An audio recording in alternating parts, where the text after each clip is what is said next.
As a medicinal vessel, my veins flow with blood that can neutralize all poisons. In my past life, I fell for the physician Gu Qingyu who came to Tianshan to gather herbs, and I eloped down the mountain with him without a second thought. He treated me with utmost tenderness, saying my blood was a gift from the heavens that shouldn't be caged, sweet-talking me into believing he was my destined one. But when his childhood sweetheart, Yu Wenting, was struck by a rare poison, he tied me to an alchemy furnace and drove 99 silver needles into every bone of my body engulfed in flames. He collected my flowing blood while soothing his beloved. Sia, you were born to be a remedy, a tonic to prolong my Tinger's life. This is your supreme honor. Be good, don't cry out, or the potency will be lost. I was refined alive for 7 days and 7 nights, forced to watch as my blood drained away, coalescing into pill after pill. He fed those pills to his Tinger, and they cured her illness on their wedding day. They even had the audacity to fashion a teacup from my remaining ashes.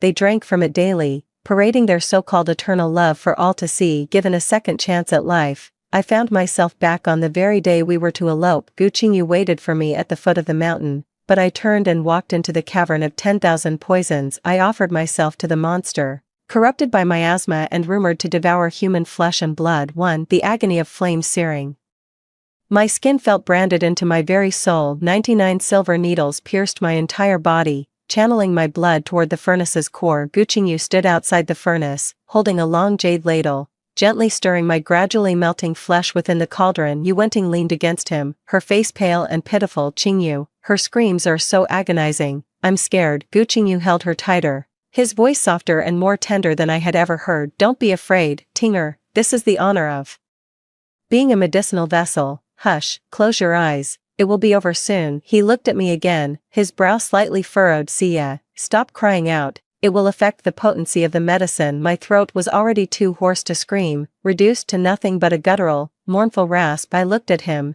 the man who once combed my hair and painted my brows, who said my existence was a heavenly gift, not a cage, who promised to show me all the splendors the mortal world had to offer. So, the blossoms he wanted to show me were merely the ornament of their love, blooming from the ashes of my demise. In my final moment of fading consciousness, I watched as he refined my flesh and blood into a golden elixir, then tenderly fed it into Yu Wenting's mouth. My eyes snapped open, the foot I had lifted to descend the mountain path froze mid-air, and I drew it back. I turned and ran without hesitation toward the forbidden land of the rear mountain, the 10,000 Poisons Cavern. Inside the 10,000 Poisons Cavern, miasma hung thick in the air, and venomous creatures crawled everywhere. It was the dwelling of Wen Huaizhou, the world's foremost sword cultivator, who had been corrupted by the poisonous vapors and was rumored to devour human flesh and blood. He was afflicted with a rare and strange poison, and only the potent toxins within the 10,000 Poisons Cavern could suppress it, and so he could not take a single step beyond the 10,000 Poisons Cave. In my past life, I was refined into an elixir, with nowhere for my soul to go. It could only cling to my own ashes. I watched with my own eyes as Gu Qingyu and Yu Wenting had my ashes fired into teacups. Day after day, they drank from them, their love and intimacy on full display. That is, until Wen Huaizhou stormed the 10,000 Poisons Cave. With one sword stroke, he beheaded Gu Qingyu. With another, he pierced Yu Wenting through the heart. Cradling the small teacup, he said, Ayue, I'm taking you home. Wen Huaizhou found a place of serene beauty and personally erected a tombstone for me. After completing this, deprived of the suppressing miasma of the 10,000 Toxins Cave, the strange poison within him erupted completely, and so he sat before my grave, bleeding from all 7 orifices, his life force ebbing away bit by bit. A single, scalding tear of blood fell from the corner of his eye before death, striking the tombstone and searing my very soul. Only then did I realize, too late, that while I was recklessly devoted to another man, someone else had loved me profoundly. From the shadows, little one, from within the cave came the familiar voice of Wen Huaizhou. A lump formed in my throat as all the grievances and regrets from this life and the last surged into my heart, blurring my vision in an instant. Everyone says that Wen Huaizhou, who dwells in the 10,000 Poison Cave, has long been corroded by the toxic miasma, becoming neither man nor ghost, but I alone know that is not true. The Tianshan Mountains were desolate and cold. With only him and me, I would occasionally prepare some food and come to this 10,000 Poisons Cave to chat with him and pass the time. Before my master passed away, he warned me that the human heart is treacherous and that I must never descend the mountain. But Gu Qingyu promised me a lifetime of devotion to just one person, and so I naively believed he was my destined soulmate. In my past life, before deciding to leave the mountain, I made a special trip to bid farewell to Wen Huaizhou. At that moment, he sat on the mossy stone at the cave's entrance, polishing the sword that never left his side. After hearing me out, he said nothing, only silently pressing a bone whistle into my hand. "If you need me, sound it." He said he would come, without fail. With a single whistle blast, he gathered my remains and avenged my deepest grudge. In the end, he even gave his own life. In my past life, I never understood what lay hidden in his obscure gaze when he handed me the bone whistle. Only now do I finally understand. It was a profound, unspoken affection, fiercely suppressed too. When Huaizhou had his back to me, "Cat got your tongue," he said. "Has some village boy stolen your wits along with your words?" There was a tinge of something in his tone I'd never heard before, something that sounded almost like jealousy. When I still didn't respond, he finally turned around. As he took in my red-rimmed eyes, a murderous aura instantly radiated from his entire being. "Did Guqingyu hurt you?" I could hold back no longer and threw myself into his arms. I tightened my arms around him, burying my face in his solid chest, and murmured, "Wen Huaizhou, I'm not leaving. I can't bear to be apart from you." When Huaizhou's body went rigid all at once, his breath catching for a moment. Only the flush that crept up to the tips of his ears betrayed his inner turmoil. He shoved me away abruptly, his eyes refusing to meet mine, and made to stride out of the cave with his sword in hand. I knew that bastard Gu was no good. "Just you wait, I'm going to finish him off." "Are you insane?" I stood in his way. "If you leave the 10,000 Poisons cave, you'll die." In our past life, the only reason he could break free from the shackles of the 10,000 Poisons cave was because I was dead. With nothing left to lose, he sought revenge for me with a heart set on death. In this life, I will never let him walk down that same tragic path again. I looked at him and said, "Wen Huaizhou, my blood can neutralize 100 poisons. So it can naturally suppress the poison within you. Let me be your antidote, please. This time, it's my turn to save him." When Huaizhou gazed at me deeply, his eyes inscrutable. "Xia, do you have any idea what you're saying?" I couldn't be bothered to argue with him any longer. I simply drew the dagger from my waist and aimed it at my wrist, ready to slash. But he seized my wrist in an iron grip, his strength terrifying. "Nonsense," he growled, his eyes filled with undisguised fear and anguish.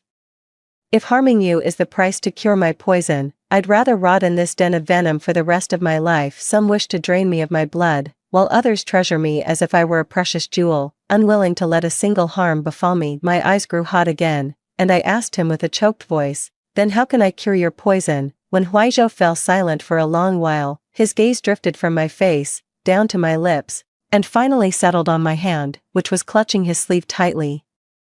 "Well," his Adam's apple bobbed, "there is another way." He paused, saying no more. I grew frantic. "What way? Tell me." He averted his gaze, his voice low and husky. "Carnal union." He explained that through the union of yin and yang, and the merging of our lifeblood, my medicinal essence could integrate more directly into his meridians. It wouldn't harm my body, and the effect might even be stronger. I stood frozen in place, my cheeks burning with a sudden, fierce heat, seeing my lack of response. When Huaizhou turned away, "Forget it," he said, "pretend I never spoke. The 10,000 Poisons cave isn't so bad, really." But I grabbed his sleeve, my head bowed so low in embarrassment it nearly touched the ground. My voice was as faint as a mosquito's hum. I'm willing." A smile played at the corner of Wen Huaizhou's lips. He pulled me closer, forcing me to look up at him. "Are you sure about this? If you save me, then I'm yours. We'll be bound together for life. Don't even think about shaking me off." I couldn't bring myself to meet his burning gaze, so I just nodded frantically. The next moment, I felt weightless as when Huaizhou swept me up into his arms. I gasped in surprise and instinctively wrapped my arms around his neck. He strode deeper into the room, chuckling low in my ear. "No time to waste, lest my little alchemist changes her mind." When Huaizhou was insatiable, as if pouring out all the pent-up emotions from these years, taking me again and again. It wasn't until noon the next day that I finally rose, supporting my sore and weary waist. He was still asleep. Perhaps the strange poison in his body had eased, for his complexion was much rosier than usual, and the deep furrow between his brows had smoothed away. I slipped quietly out of bed, intending to return to my own courtyard to change into fresh clothes. To my surprise, I saw Guqingyu and you waiting right at the courtyard gate. 3. Guqingyu saw me and hurried over to meet me. "Xia, I waited for you all day yesterday at the foot of the mountain. why didn't you come?" Just as his hand was about to touch my arm, I recoiled in disgust, sidestepping and leaving him grasping at air. Guchingyu's hand froze mid-air, a wounded look on his face. "Sia, what's wrong with you?" Seeing him look at me with such deep affection, if I hadn't already been tortured to death by him once, I might have drowned in his false tenderness all over again. Yu Wenting behind him chose that moment to cough twice, then leaned weakly against Guqingyu as if she had no bones in her body. She spoke in a faint, breathless voice, "Sister Xia, brother Qingyu stayed up all night waiting for you yesterday. At the first light of dawn, he was afraid something had happened to you and rushed up the mountain to find you." Watching their little act, I felt a wave of nausea churning in my gut. "I'm not going down the mountain, you all go on ahead." Guqingyu looked taken aback. "Why? We agreed you'd come down the mountain with me. Are you still upset about what happened last time?" A few days prior, Guqingyu had also taken Yu Wenting up the mountain to gather herbs. Somehow, Yu Wenting managed to knock over the candlestick, and the ensuing flames quickly engulfed my pharmacy, which was stocked full of rare medicinal herbs. The blaze roared towards the sky, trapping both her and me inside. Guqingyu rushed in and spotted me immediately, but upon hearing Yu Wenting's cries, he instantly changed course. He left me with only these words, "Hold on, Xia. Tinger is frail, I must save her first." The flames were licking at the hem of my skirt. I barely managed to scramble out through the window, utterly disheveled. When I looked up, I saw Guqingyu had already rescued Yu Wenting. He was holding her tightly, whispering words of comfort. After the fire was extinguished, the rare herbs and plants my family had collected over generations were reduced to nothing but ashes on the ground. But Guqingyu said, "We're leaving the mountain anyway. These things don't matter. In my past life, I was a complete fool, thinking Yu Wenting's actions were mere accidents. Looking back now, it's clear she had malicious intentions towards me all along." Guqingyu's voice pulled me from my memories. "Tinger is like a sister to me. If anything happened to her, I could never forgive myself." "Xia, you're so understanding, you won't blame me for this, right?" I couldn't be bothered with their pretenses any longer. I said, "I'm not leaving." "Are you deaf?" Guqingyu grew frantic. "Xia, are you truly content to be trapped on this celestial mountain for the rest of your life? It's desolate and lonely here. What is there to hold you? Moreover, in the 10,000 poison cavern of the rear mountain dwells one Huaizhou, a monster who feasts on human flesh and blood. How could I possibly rest easy, leaving you here alone?" Hearing the word monster pass his lips, the warmth in my eyes instantly froze over. The so-called monster he speaks of as the only person in this world who has ever treated me with genuine sincerity. I fixed my gaze on him. "Guqingyu, tell me truthfully, do you truly wish to spend the rest of your life with me, or do you have some other motive in mind?" Guqingyu's eyes flickered for a moment, yet he flatly denied it. What nonsense are you talking? My feelings for you are as clear as day and as firm as the earth." Upon hearing this, Yu Wenting glared at me viciously, then suddenly broke into a violent coughing fit, even bringing up a trace of blood. As expected, Guqingyu was immediately drawn to her, his face full of anxiety and pity. Completely forgetting about me leaning in his arms, Yu Wenting gave me a weak smile. "Sister is so fortunate to have brother Qingyu care for you so much, not like me, born frail. I can only be a burden to him, a dead weight." Guqingyu hurried to comfort her, his eyes filled with a tenderness and concern I had never received. I couldn't bear to watch their affected display any longer and turned to go back inside. But then, Guqingyu produced a small white jade porcelain bottle from his robes and held it out to me. "Tinger isn't feeling well, so I'll take her down the mountain first. If you don't wish to leave, stay a few more days. I'll come back for you in a couple of days." His demeanor softened, his voice thick with concern. "But I'm still worried about you. This is a special incense I made to ward off miasma and repel poisonous insects and snakes. Keep it with you, just in case." My eyes were fixed on the porcelain vial in his hand. In my past life, he had given me one just like this. I believed it. I placed it by my pillow each day and fell asleep each night breathing in its scent. Little did I know, this was no incense to ward off miasma, but rather a lure for the soul. That fragrance would slowly erode my mind, leaving my entire body weak and my bones aching. By the time he tied me to the alchemy furnace, I didn't have the strength left to put up even the slightest resistance. Seeing that I wouldn't take it, Guqingyu shoved it into my hand anyway. "Take it, be good." The moment he turned and walked away, I flung my arm out without hesitation, hurling the white jade porcelain bottle hard to the side. For to prevent Guqingyu from showing up at my door again, I simply packed some daily necessities and moved into the 10,000 Poisons cave. Little did I know, I had just escaped the wolf's den only to fall into the tiger's lair. Ever since when Huizhou had his first taste, he became insatiable. He's been glowing with vitality every day, looking better and more energetic by the hour. Meanwhile, poor me has to crawl out of bed each morning with legs trembling. That day, while still lost in dreams, I felt a flurry of warm kisses raining down on me. A jolt of alarm shot through me. Realizing something was off,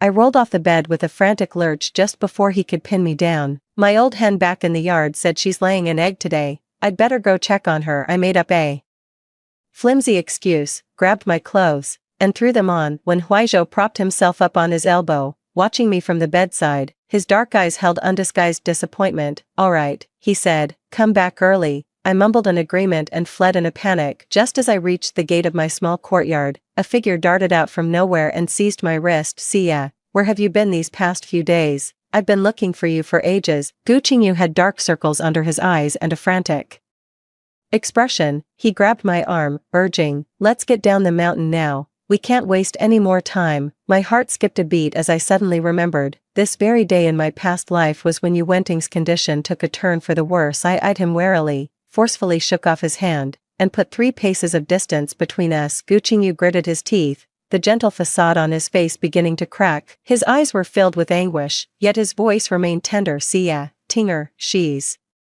been poisoned." With bloodshot eyes, he pleaded, trembling, "You're the only one who can save her. I know drawing your blood will harm you, but Tinger, she won't last much longer." He took a step forward, his gaze burning into me as he vowed, word by deliberate word, "Don't you love me? If you'll just save her, I swear, the moment she's fully recovered, I'll have you carried into my home in a grand wedding procession." The exact same words as in my past life. In my past life, I was deceived by this very promise, willingly offering a bowl of my blood even though Yu Wenting's illness was already cured. She kept feigning weakness and misery in front of him, coaxing him to draw blood from me again and again, until I was utterly drained and exhausted. Watching his display of heartfelt sincerity, I found it utterly ridiculous and let out a cold, mocking laugh. "What does that have to do with me, Gu Qingyu? From the very beginning, you only approached me for my blood, didn't you? You and Yu Wenting are a perfect match, yet you had the audacity to feign deep affection for me. You want me to save her."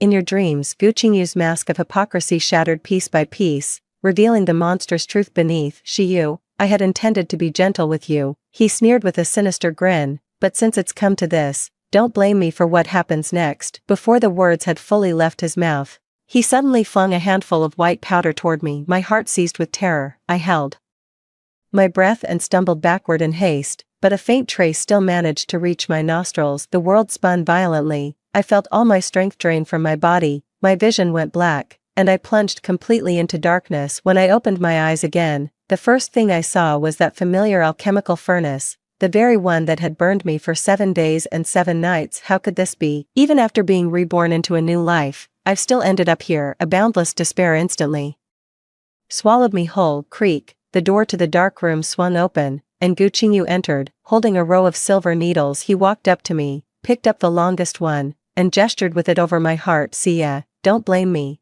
I'll be very careful. I won't let it hurt too much." The searing pain of the cold needle tip piercing deep into my flesh made my vision swim with black spots. The vision of my past life, being consumed by flames. My blood drained drop by drop, overlapped with the present moment, blurring the line between now and then. Just as Gu Qingyu picked up a second silver needle, poised to drive it in again, boom, the thick wall of the secret chamber was violently shattered by a tremendous force. Amidst the flying debris and dust, a figure shrouded in a chilling, baleful aura appeared like a ghost. When Huizhou's gaze swept across the room, when he saw me, bound to the alchemy furnace, face deathly pale, blood dripping from my wrist, his crimson pupils abruptly contracted. The aura around him churned with savage fury, threatening to devour the entire, cramped secret chamber. 5. The sword light cleaved through the air, so fast it left only a blur. A blossom of blood suddenly bloomed on Gu Qingyu's wrist, which held the silver needle, and the long needle clattered to the ground. He didn't even have time to see what happened before a searing pain seized him, and he stumbled backward with a cry. When Huizhou didn't even glance his way, with a flick of his sword, he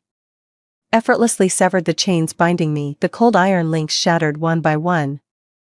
My legs gave way, and I fell into a firm, trembling embrace when Huizhou scooped me up into his arms, his movements gentle and careful. Only then did Gu Qingyu clearly see who had arrived, utterly horrified, even forgetting the pain in his wrist. When Huizhou, how did you get out? Aren't you afraid of death? Upon seeing the intimate posture between Wen Huizhou and me, the possessiveness in his eyes almost solidified into something tangible. Let go of Xia, she's mine. When Huizhou lowered his gaze, looking at him as if he were a noisy, insignificant insect. Yours. His voice was soft, yet laced with a murderous intent, cold as forged ice. Another flash of cold steel, and Gu Qingyu's other tendon was severed in an instant. His hands hung limp, agony twisted his features, and genuine terror finally flooded his eyes. Gu Qingyu shouted at me through gritted teeth, Xia, come here quickly, he'll kill you, he's a monster. I watched his wretched state coldly. Go over, so you can drain me of my blood. Gu Qingyu, furious and humiliated, snapped, so the reason you won't come down the mountain with me is because you're involved with him. What makes you think Wen Huizhou is any better? He's afflicted with a strange poison.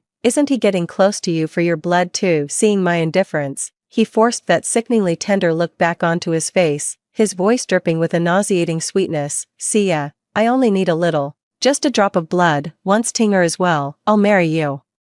Right away, I'll take you to settle in Jiangnan, just like you've always wanted. We'll watch the flowers bloom through all the seasons. Alright, even now, he still dares to try and bewitch me. I nestled deeper into Wen Huizhou's warm embrace. Ignore him, I said, let's just go. But when Huizhou's sword was already drawn, wait until I kill him, he said. Gu Qingyu's face turned deathly pale. He scrambled and stumbled toward the gaping hole in the blasted wall, vanishing from sight in the blink of an eye. When Huizhou held me in his arms and made no move to give chase, I knew he didn't want to leave me here alone. Once I was sure Gu Qingyu had fled far enough, I quickly broke free from his embrace. Anxiously, I took his hand and began checking him over from head to toe. Are you alright? We must hurry back to the 10,000 Poisons cave. What if your poison flares up? When Huizhou pulled me back into his embrace, his arms wrapping around me with a force that felt as if he wanted to meld me into his very bones and blood, he buried his face in the crook of my neck, his voice hoarse and trembling with the aftershocks of a narrow escape. I'm fine. I've been fine for a while now. I just thought, living with you in the valley of 10,000 poisons wasn't so bad, so I never mentioned it. But you, he tightened his arms around me, his voice thick with dread, if I had arrived just a moment later.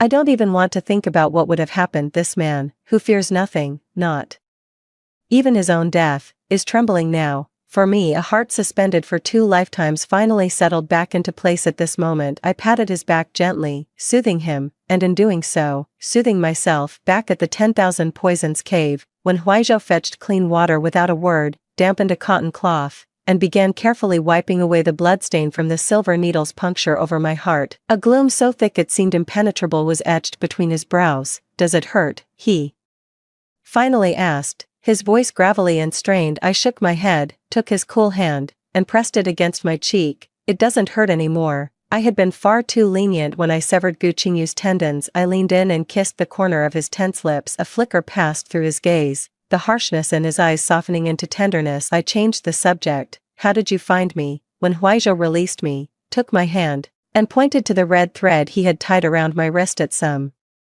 point the red cord was intricately woven, with a small, warm jade bead hanging from it. He raised his own wrist, where an identical one was tied. Twin beads, each could sense the presence of the other. A faint, almost imperceptible smile touched the corner of his mouth, yet his gaze was unnervingly serious. I'm afraid you'll leave me one day, that you'll run away this way. No matter where you are, I'll be able to find you. 6. Gu Qingyu staggered back into the courtyard, reeking of blood and earth.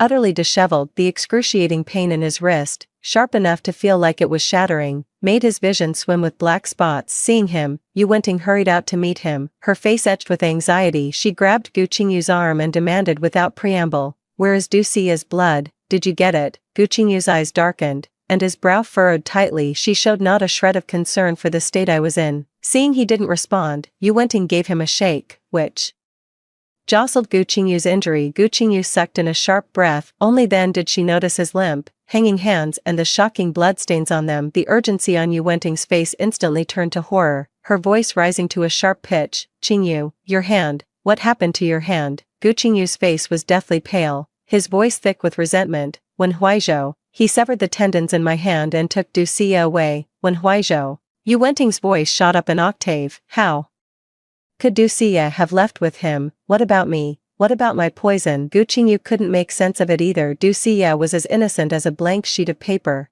In the past, a few sweet words from him were enough for her to give him her whole heart, but now, it was as if she were a different person. All his usual tricks had lost their power. Seeing him fall silent, Yu Wenting's eyes reddened, and tears began to roll down her cheeks. Sobbing, she fumbled frantically for the medicinal salve.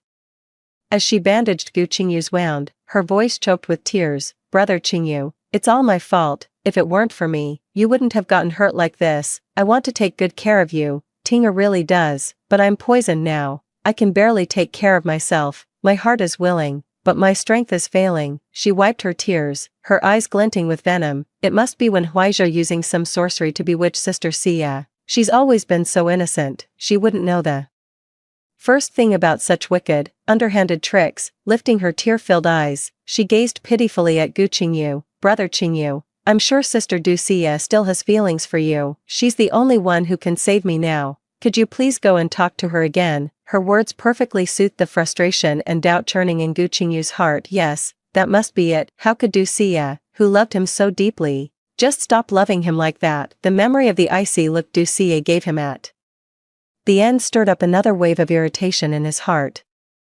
She's just a naive little girl, raised in the remote mountains and ignorant of the ways of the world. She's merely been blinded for the moment. Once she's suffered enough by that monster when Huizhou sighed, she'll naturally come running back to him in tears, begging. When that time came, he would make sure she knew exactly who her one true pillar of support was. In the first few days after returning to the courtyard, Yu Wenting did indeed devote herself wholeheartedly to caring for Gu Qingyu, but this facade of shared hardship couldn't even last 10 days. Yu Wenting's poison began to flare up uncontrollably. She was in terrible pain herself, yet still had to care for Gu Qingyu. The petulance and impatience in her nature could no longer be contained. Holding the medicine bowl, Yu Wenting's brow furrowed deeper and deeper, her tone shifting from initial concern to an impatient urge. Brother Qingyu, you have to think of something. You have to go find Du Xia. If we drag this out any longer, I'm really going to die. Gu Qingyu sat by the window, his eyes vacant as he stared at his own trembling hands. It wasn't that he hadn't tried to find her, but the terrain of the 10,000 poison abyss was treacherous, shrouded in miasma. He couldn't even get past the outer perimeter. Time and again, I've returned empty-handed,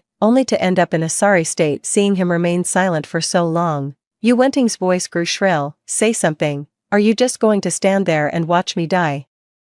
She slammed the medicine bowl down hard on the table, splashing the liquid and staining the surface. Didn't you say I was your life? Now that I'm dying, you can't even bring back a single drop of blood. Gu Qingyu was, after all, once a master physician of great renown, yet now, his once rock-steady hands trembled uncontrollably. He couldn't even hold a needle steady, let alone perform precise acupuncture. Already vexed by this very fact, hearing Yu Wenting's words now filled his eyes with a fierce, hostile glare. He cut her off impatiently. Enough. Yu Wenting was stunned by his shout. You're yelling at me. I must have been blind to fall for a useless man like you. She turned and ran out. For the first time, a wave of intense disgust welled up in Gu Qingyu's heart. If it weren't for Yu Wenting, he would never have sunk to such a sorry state. 7. Yu Wenting ran off in a huff that day and, true to her word, didn't come back for several days. Gu Qingyu tried to tough it out at first, but without anyone to look after him, even getting a sip of hot water became a struggle. A foul, sour smell soon filled the room, mingling with the odor of the medicinal salve on his wounds, making it utterly nauseating. That night, a violent storm raged outside the window, with thunder crashing and lightning flashing. Gu Qingyu, fearing something might have happened to Yu Wenting, rushed out in a panic to search for her. Yet,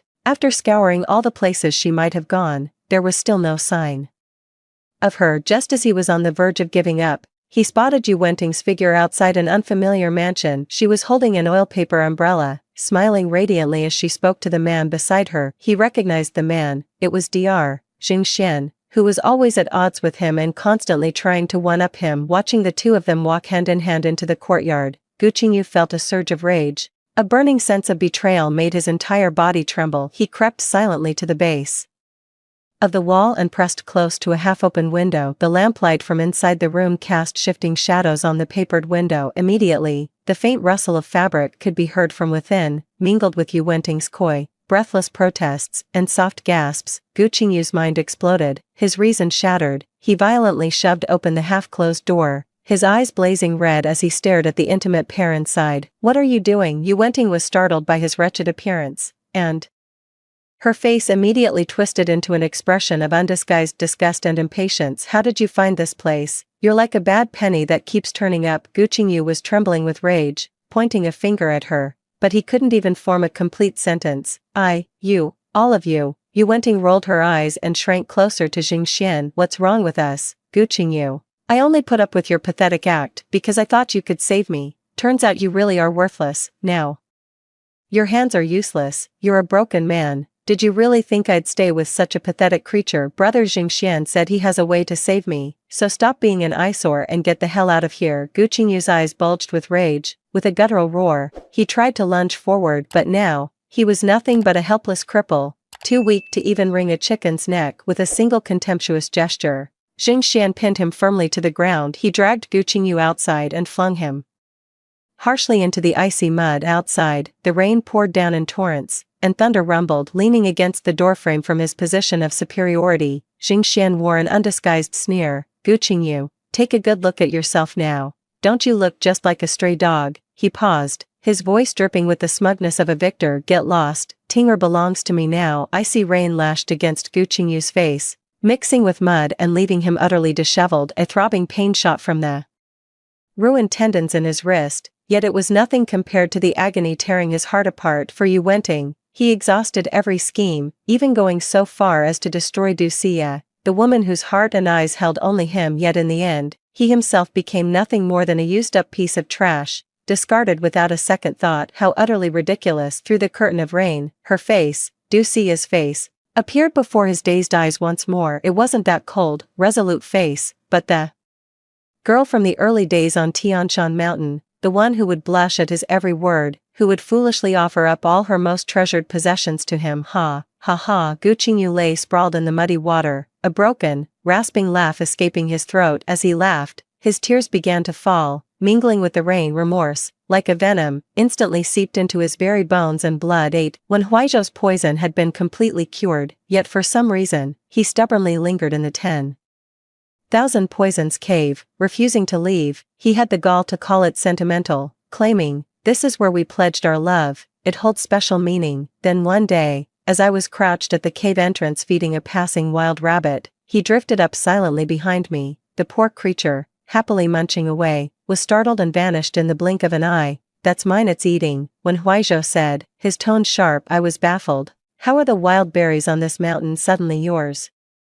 He pulled me into his arms without a hint of shame, resting his chin on my shoulder. "What you pick is mine. Feeding it means you're using my things to curry favor with another creature." I was rendered speechless by his bizarre logic. It took me a moment to realize, this man was jealous of a wild rabbit. I didn't know whether to laugh or cry, giving the hand he had wrapped around my waist a gentle squeeze. All right, it's all yours, and I suppose that means I'm yours too. Is that good enough for you?" Only then did he seem satisfied, planting a kiss on my cheek. This was the very picture of tranquil happiness. I thought that after what happened last time, having both his hands broken, Gu Qingyu would surely not dare to come looking for me again. To my surprise, since he couldn't enter the 10,000 Poisons cave, he simply stood guard outside it for days and nights on end. I had no intention of paying him any mind, but I couldn't block out his daily calls for me outside, which grew utterly grating. When Huaizhou raised his sword and declared, "I'll go kill him," I stopped him. "Enough," I said, "I'll go see what he wants." Gu Qingyu's hair was disheveled, his face gaunt and haggard. If not for the faintly familiar contours of his face, I would scarcely have recognized him as the once radiant and captivating man who had so misguidedly captured my heart. When he saw me, a sudden glimmer of light sparked in his clouded eyes. "Xia!" Gu Qingyu shouted my name,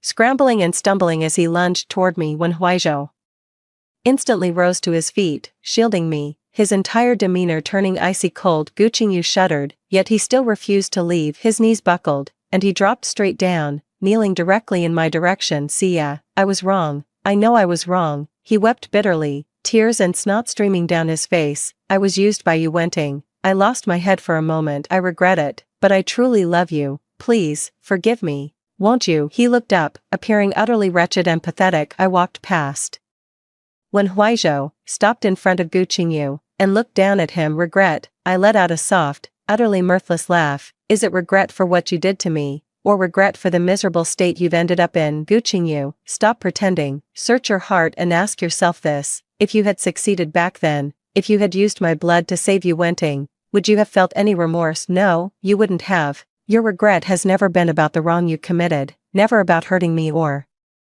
trampling on my feelings. You only regret that you lost, that you've been reduced to a worthless failure. My words left him speechless. He could only shake his head helplessly, his tears flowing even more freely. No, that's not it, Xia. Please, give me another chance. I swear, I will never let you down again. I will treat you right. Gu Qingyu struggled, trying to grab the hem of my robe. I took a step back, avoiding his outstretched hand. Gu Qingyu, wipe that pathetic look off your face. Every word out of your mouth makes me sick. My words seemed to sting him. He froze on the spot, the color draining from his face. Just then, a staggering figure rushed out. Help me, please, help me. Yu Wenting collapsed before us, wailing incessantly. At that moment, her face was as pale as parchment, with dark, bloody threads seeping from her eyes, ears, nose, and mouth, exuding the foul stench of impending death. Upon seeing her, Gu Qingyu's already clouded eyes instantly flooded with crimson. The man looked utterly deranged. He lunged forward and clamped his hands around Yu Wenting's slender neck with a death grip. You wretched woman, how dare you show your face here? Yu Wenting's eyes rolled back as he choked her,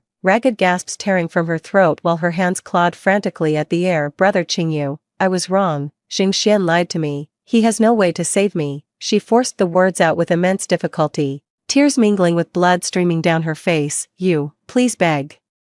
Sister Xia, ask her to save me. Please. Watching this spectacle of a dog-eat-dog squabble unfold before me, I suddenly found it utterly fascinating. I edged closer to Wen Huizhou, clutching his sleeve, my voice tinged with a perfectly measured tremor of distress. Qingyu, look at her. Even now, she still has the audacity to covet my blood. I gazed timidly at Gu Qingyu, and in a voice as fragile as Yu Wenting's once was, I began to speak. That single utterance of Qingyu acted like an incantation, instantly igniting the last thread of sanity in his mind. Gu Qingyu turned his head to look at me, his eyes ablaze with the wild joy of something regained and the desperate madness of a final gamble. Don't be afraid, Xia, don't be afraid. I'll make her disappear from your sight forever. Right now, I will never let anyone hurt you again. He roared, as if making a promise to me, or perhaps trying to convince himself. He yanked the barely alive Yu Wenting up from the ground and began dragging her toward the nearby cliff edge. Dragged along the ground, Yu Wenting left a pathetic trail in her wake. The realization that Gu Qingyu truly intended to kill her finally dawned, and terror instantly consumed her. She fought desperately, clinging to Gu Qingyu's leg with all her limbs, shrieking, No, Qingyu, let me go. I don't want to die. I was wrong. Yet the more she struggled, the more intense the madness on Gu Qingyu's face became. He dragged her, step by step, to the edge of the cliff. Yu Wenting held on to him for dear life. The two of them locked in a desperate struggle, their balance precarious. A single, piercing scream tore through the sky as Gu Qingyu, dragged along by her, plummeted with her into the fathomless abyss. On the wind, the echoes of their final, desperate cries seemed to linger, but soon, all fell into a profound silence. I stood motionless, gazing at the mist-shrouded depths of the chasm. All the hatred and resentment of this life and the last seemed to dissipate into nothingness with their fall. A warm palm covered my eyes, blocking everything from view. When Huizhou's familiar scent enveloped me. Let's go. His voice was low and steady, carrying a reassuring strength. We never finished that last game of chess.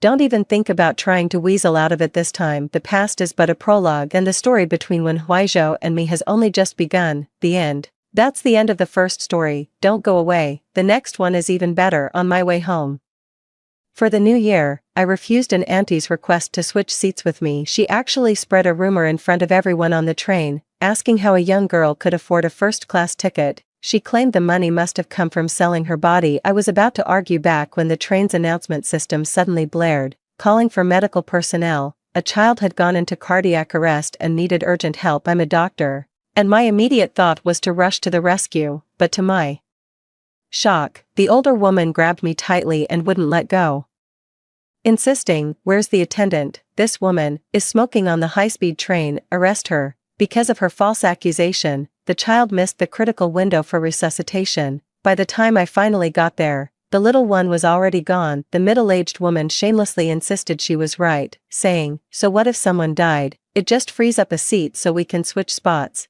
What she didn't know was that the child who had died was none other than her own precious grandson. The trip back to my hometown was an 8-hour high-speed rail journey. For the sake of my backside, I reluctantly splurged on a more expensive first-class ticket. I had been on call for a surgery the previous day and worked straight through until dawn. I hadn't slept a wink since and was yawning uncontrollably. The moment I sat down, I started to doze off, fell asleep. I'd barely settled in when someone smacked me hard on the head. "Get up and change seats. We're in carriage 11. I was just dozing off when someone inexplicably whacked my head. Anyone would be annoyed by that. I looked up, suppressing my irritation, and saw a middle-aged woman, followed by a younger woman holding a baby. "Sorry, but I won't swap. Carriage 11 is second class. And this is a first-class seat. Carriage 11 is 8 carriages away from here. Right now, every carriage is packed to the brim, with luggage and crowds of people filling the entire aisle. Getting there would be like trekking through mountains and rivers." But the woman wouldn't let it go, and said with a hint of sarcasm, "We're a family of 3 and we'd like to sit together so we can look out for each other. What's the big deal if a young person like you has to make a small sacrifice? At most, I'll give you $20 to make up for it." Money. Listening to her, I couldn't help but laugh in exasperation. There's a price difference of over 500 yuan between first class and second class, and you're only offering to pay 20, that's a bit much. Don't you think? If you wanted to sit together, why didn't you just buy 2 first-class tickets in the first place? So cheap. Yet putting on airs. I was already in a bad mood, and after that little stunt, I felt like slapping that old woman. "What's wrong with you, you little brat? Are you really that hung up on a few bucks?" Her words made me roll my eyes, and I retorted with annoyance, "If you don't care about money, then why don't you pay me back? Stop making snide remarks. It's all because you're broke, isn't it, you bitch? You're the one who's poor. You're destined to be a pathetic pauper your whole life. I have plenty of money. It's just that a heartless person like you isn't worthy of my money." The woman, still fuming, was about to hurl more insults at me when a younger woman beside her quickly intervened. Then, she turned to me and asked apologetically, "I'm sorry. We bought the tickets too late and could only get 1 first-class seat. My mother-in-law is elderly and has difficulty walking, and I'm traveling with my child and thought a first-class seat would be more spacious. Would it be alright if I pay you the full price for an upgrade to first class?" Seeing the young woman's pleasant attitude and the chance to get money for nothing, I was actually inclined to agree. But the moment that middle-aged woman heard the young woman was going to pay, she immediately looked exasperated, as if despairing of her, and anxiously tried to stop her. "Pay what money? Don't young people these days have any sense of selfless contribution? Didn't your parents teach you to respect the elderly and care for the young, or do you not have parents at all?" That old woman's jab instantly rekindled my temper, and I plopped back down into my seat. "You must have no parents. I'm not moving. How dare you speak like that, you little brat? No respect for your elders. I'll teach you a lesson your parents never did." With that, the old woman actually rolled up her sleeves to hit me, but thankfully, her daughter-in-law stopped her. "Oh my goodness, stop making a scene. They're not obligated to switch with us." Her daughter-in-law looked utterly helpless, on the verge of tears. "It seems this mother-in-law is used to throwing her weight around in public." "What do you mean, not obligated? The young should always defer to their elders.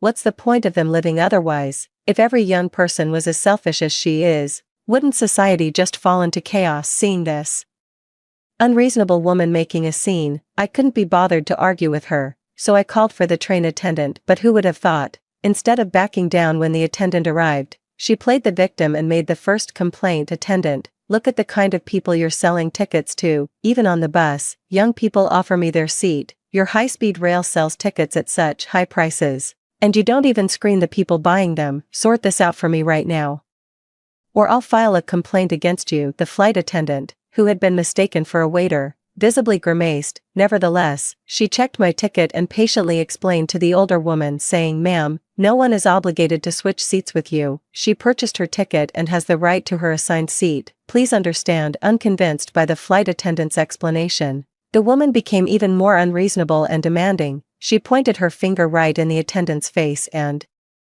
started yelling, "Fine, you're all in cahoots. We are a family of 3, and we will sit together. If you don't fix this for me, I'll file a complaint and sue you in court." The flight attendant lost patience and sternly summoned security. "Sir/ma'am, the high-speed train is about to depart. Please do not disrupt order here. If you insist on doing so, then I have the authority to ask you to leave the train to prevent interference with normal operations." "What do you mean? I paid for my ticket and you want to kick me out? Is there no justice anymore?" The middle-aged woman was just about to plop down on the ground and start wailing, but the sudden arrival of the police officer startled her, making her whole body jolt. "Oh, for goodness sake, stop making a scene. Daji is waiting for us back home. If we miss this train, we won't be able to get another ticket. I'll just take Mingming to the second-class cabin." With that, the young woman hurriedly left the carriage with her baby, as if making an escape. Seeing that the police officer meant business, the middle-aged woman's bluster instantly deflated. She sat down next to me, clearly displeased, muttering under her breath. I couldn't make out what she was saying. I rolled my eyes, screaming internally, "Of all people, why did I have to end up next to this character?" I put on my headphones, played some soothing music, and the high-speed train began to pull away. 8 more hours on the road. I really hope this lady doesn't start any drama. I just want to get some proper sleep, but of course, she wasn't going to let me off that easily. Just as I was starting to drift off, I heard a snide remark from the seat beside me. "Just ran into some rude little brat, who knows where she got the money for a first-class ticket." Hearing that, my drowsiness vanished completely. I took off my headphones, frowned, and looked to the side, only to see that middle-aged woman on a phone call. Noticing my gaze, she rolled her eyes and continued talking as if no one else was there. "Yeah, she looks all glamorous and decked out in designer labels. Who knows how many men she's had to sleep with to get all that?" I saw red. I snatched the phone right out of her hand, hung up, and confronted her. "What are you implying? Do you even know that spreading rumors is illegal?" The middle-aged woman wasn't even angry that I'd taken her phone. Instead, she just looked at me with a knowing expression, getting defensive. "Did I hit a nerve? You must have just graduated, right? A girl like you probably gets a job as an office clerk or an accountant after college, making at most 3,000 or 4,000 a month. Where on earth did you get the money for a first-class ticket that costs a couple thousand? All those designer labels must have cost a fortune. Have your parents ever owned anything that nice? You make all that dirty money and don't even have the decency to take care of your own parents. Frankly, a girl like you should have been drowned in a pond at birth." I was absolutely furious. I could have slapped that woman right across the face, but reason quickly cooled me down. Even though she was the one running her mouth, if I threw the first punch, I'd be in the wrong, and she's the type of person who would make a huge scene. In the end, it would only backfire on me. The best way to deal with slander and rumors is to avoid the trap of defending yourself. Instead, fight fire with fire. So, mimicking the old woman's sarcastic tone, I gave her and her belongings a thorough once-over. Well, your stuff looks pretty pricey. Did you have to swipe a few old men's pension checks to afford it?" Hearing my words, the old woman's face changed, and she roared in anger. "What the hell are you talking about? You want me to slap you?" Just then, a girl sitting in the seat in front of me turned around with her phone and said, "Ma'am, I've recorded everything you just said. Spreading rumors can lead to legal consequences. All of you, this is outrageous. You only know how to bully a poor old woman like me." The middle-aged woman was absolutely furious, her eyes filled with resentment and anger, but in the end, she didn't dare say another word. I thanked the girl in front of me and went back to resting my eyes. For the next 2 hours, that auntie kept on making phone calls and cracking sunflower seeds, but at least she didn't bother me anymore, and I couldn't be bothered to deal with her. After sleeping like that for 2 hours, I got up and went to wait in front of the restroom. The person in front had just stepped out, and before I could even think about going in, someone shoved me hard from behind. I almost lost my balance. When I looked closely, I saw it was that same middle-aged woman again, this time holding a cup of instant noodles and heading to get hot water. Seeing the displeasure on my face, she stared back with a defiant, shameless look and said, "What are you staring at? It's your own fault for being so big and blocking the way." My heart was trembling with rage, but nature calls, and I had no time to deal with her right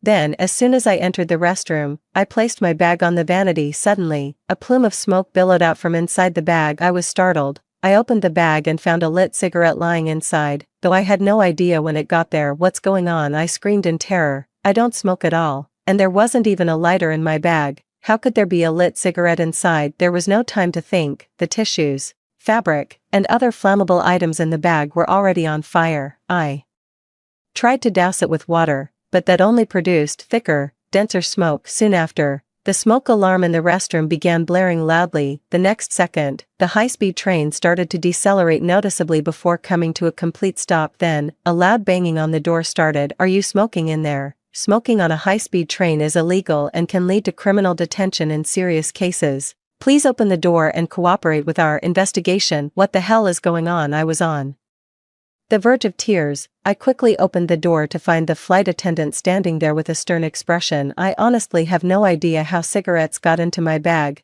I don't even smoke." I tried desperately to explain myself, but the evidence was right there. Damn, I was at a complete loss for words. The passengers, already irritable from the long journey, grew frantic when the high-speed train came to a halt. Some even started cursing at me. "What are you smoking? If you've got a death wish, go take a puff in a crematorium. My wife is about to give birth. If you make me late, you'll have hell to pay. Get her arrested right now. What if she sets the high-speed train on fire? How dangerous." Just then, that middle-aged woman walked over to me with a smug look on her face and clicked her tongue at me several times. "TSK, TSK, TSK, and you claim you've never done such a thing, so you're secretly into smoking and drinking? Huh, daring to smoke on a high-speed train? I think you're just asking for trouble. Attendant, call security immediately and have this little brat thrown in jail." Looking at her utterly arrogant expression, it suddenly dawned on me. That moment when she bumped into me, the aisle was wide. Why did she have to bump into me? Of all people, the zipper on my bag wasn't even closed properly.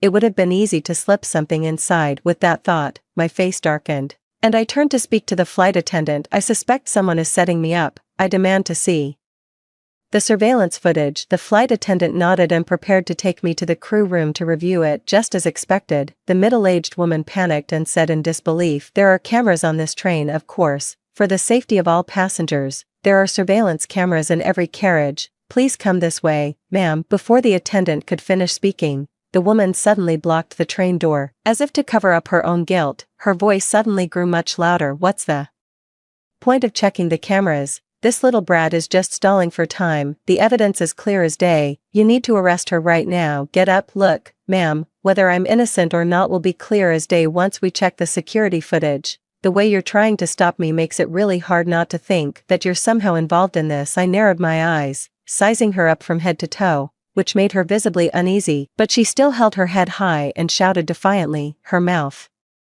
being the toughest part of her whole body. "You're the one breaking the law. Don't try to pin it on me. Security, hurry up and arrest her. What if she gets away?" The middle-aged woman planted herself firmly in the doorway, and for a moment, the few people there were at a loss for what to do with her. Just then, the broadcast suddenly blared out urgently, "Is there a medical professional on board? A child needs emergency assistance." As a doctor, I have to step in when I hear there's an emergency, but just as I was about to head to the back, someone grabbed my clothes and held on tight. "What's the matter?" Feeling guilty and trying to run away. "I'm telling you, no way. You've wasted so much time. You have to get down on your knees and apologize to everyone on this train," the woman shouted arrogantly, clearly paying no heed to the announcement that had just been made. "I already told you it wasn't me. Someone needs emergency medical attention right now. I'm a doctor. Let me go this instant." I was frantic. In an emergency medical situation, every single second is absolutely critical. "A doctor? You, don't make me laugh. Are they letting just any old riffraff into hospitals these days? I see what this is. You're just trying to use this as a chance to jump off the train and escape legal punishment. Are you quite finished?" "I have a medical license." I was about to pull my medical license from my bag, but I realized that little booklet had been burned to ashes long ago. "Where are you? Can't find it now. Can you? Liar, don't you dare run. Weren't you just saying spreading rumors and slander has legal consequences? You're the one spreading lies." "I put cigarettes in your bag, and I'm going to report you right now." The woman had a death grip on me. I struggled forward, trying to break free, and in the tussle, my clothes were nearly torn off, exposing me. I had no choice but to frantically free one hand to cover my chest, but the woman wouldn't let up. She actually pinned me down beneath her, refusing to let go no matter how much the onlookers pleaded. "Let me go." She was a big woman, and her weight nearly crushed the breath out of me. "Get off me. If someone dies because you didn't get help in time, could you live with yourself? I'm being crushed. I can barely breathe," he shouted with all his might. If a woman like her had any conscience, she wouldn't have demanded to switch seats with me so matter-of-factly in the first place. So what? Dead is dead. No one's life is more important than mine. I've been wronged, and you have to Give me an answer, either pay up or you're going to jail. This is the most helpless moment of my entire life. Just then, the sound of frantic footsteps echoed through the train car. A young woman, clutching a child,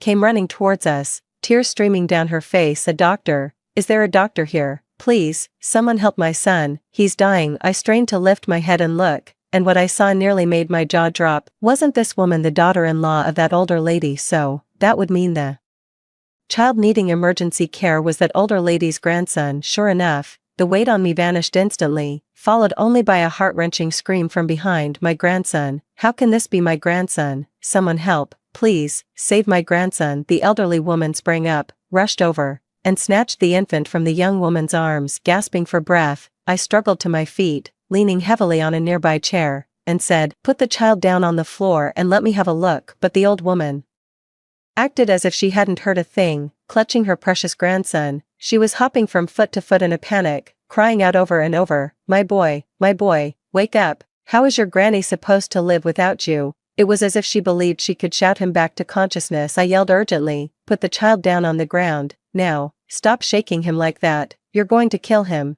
But the woman was as deaf as a post and simply refused to do as I said. Finally, her daughter-in-law snapped. She slapped her across the face and screamed hysterically, "Are you listening? Put Mingming down right now. Let the doctor see him." The slap seemed to snap her out of it. She just stood there, stunned. The young woman rushed over and held her son out to me, begging me over and over to save him. The child's face had already turned blue, and he was barely breathing. I immediately began performing CPR and rescue breaths on the child. Not daring to waste a single moment, the vehicle started moving again. We had to get off at the next high-speed rail station and rush him to the hospital, but only I knew, from the moment I first laid eyes on the child, that his chances of survival were extremely slim. All that effort was just for show, to appease the family. If only we had acted sooner, things might not have turned out this way. Just then, a bystander voiced exactly what I was thinking. "That damn old woman is nothing but a jinx. What was she doing blocking the doctor? Now look, it's her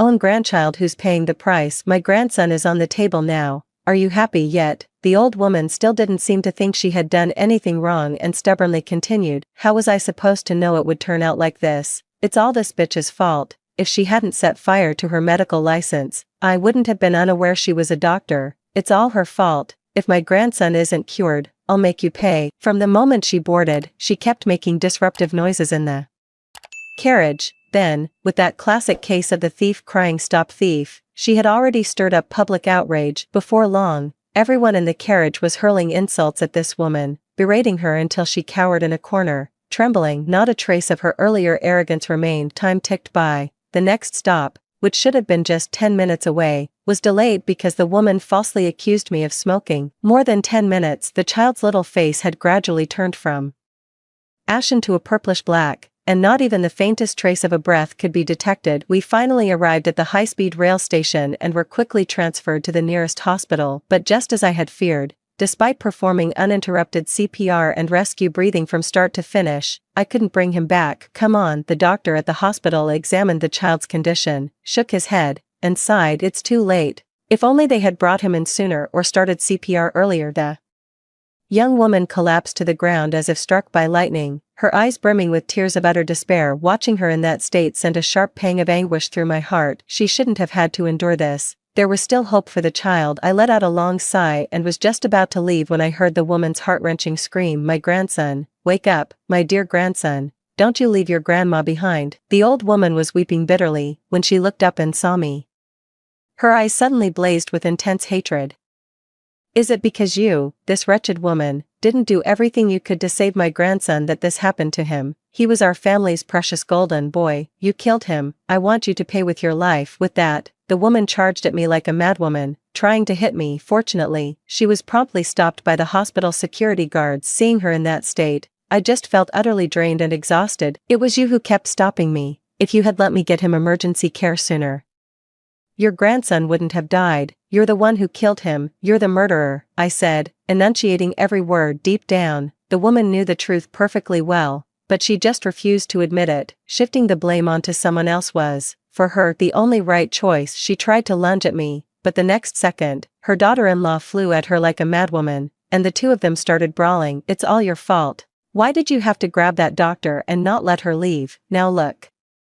What's happened? Your grandson is gone. Are you happy now? Are you happy now? How much longer are you going to keep ruining our family? Will you only be satisfied when you've driven me to my death?" The young woman had completely broken down. At this point, it wouldn't be surprising if she did something extreme, but the old woman remained stubborn as a mule, refusing to admit her mistake. "How dare you, you little wretch, taking an outsider's side against your own mother-in-law. Do you think I wanted any of this? If you ask me, it's all because of that bitch who refused to switch seats in the first place. If she had just agreed like a decent person, I wouldn't have grabbed her, and my precious grandson would still be alive. She's the one who killed my grandson. I'm calling the police on her." Speak of the devil. The police arrived the very next second. The middle-aged woman seemed to have spotted her savior. She strode over, clutched the police officer's hand tightly, and pointed at me, while shouting sharply, "Officer, arrest that wretched woman over there. She's a doctor who treats human life as worthless. She set a fire on the high-speed train, and she killed my precious grandson. Sentence her to death. Better yet, have her executed by 1,000 cuts." Under the woman's agitated gaze, the police officer produced a pair of handcuffs, but the handcuffs were meant for the old lady.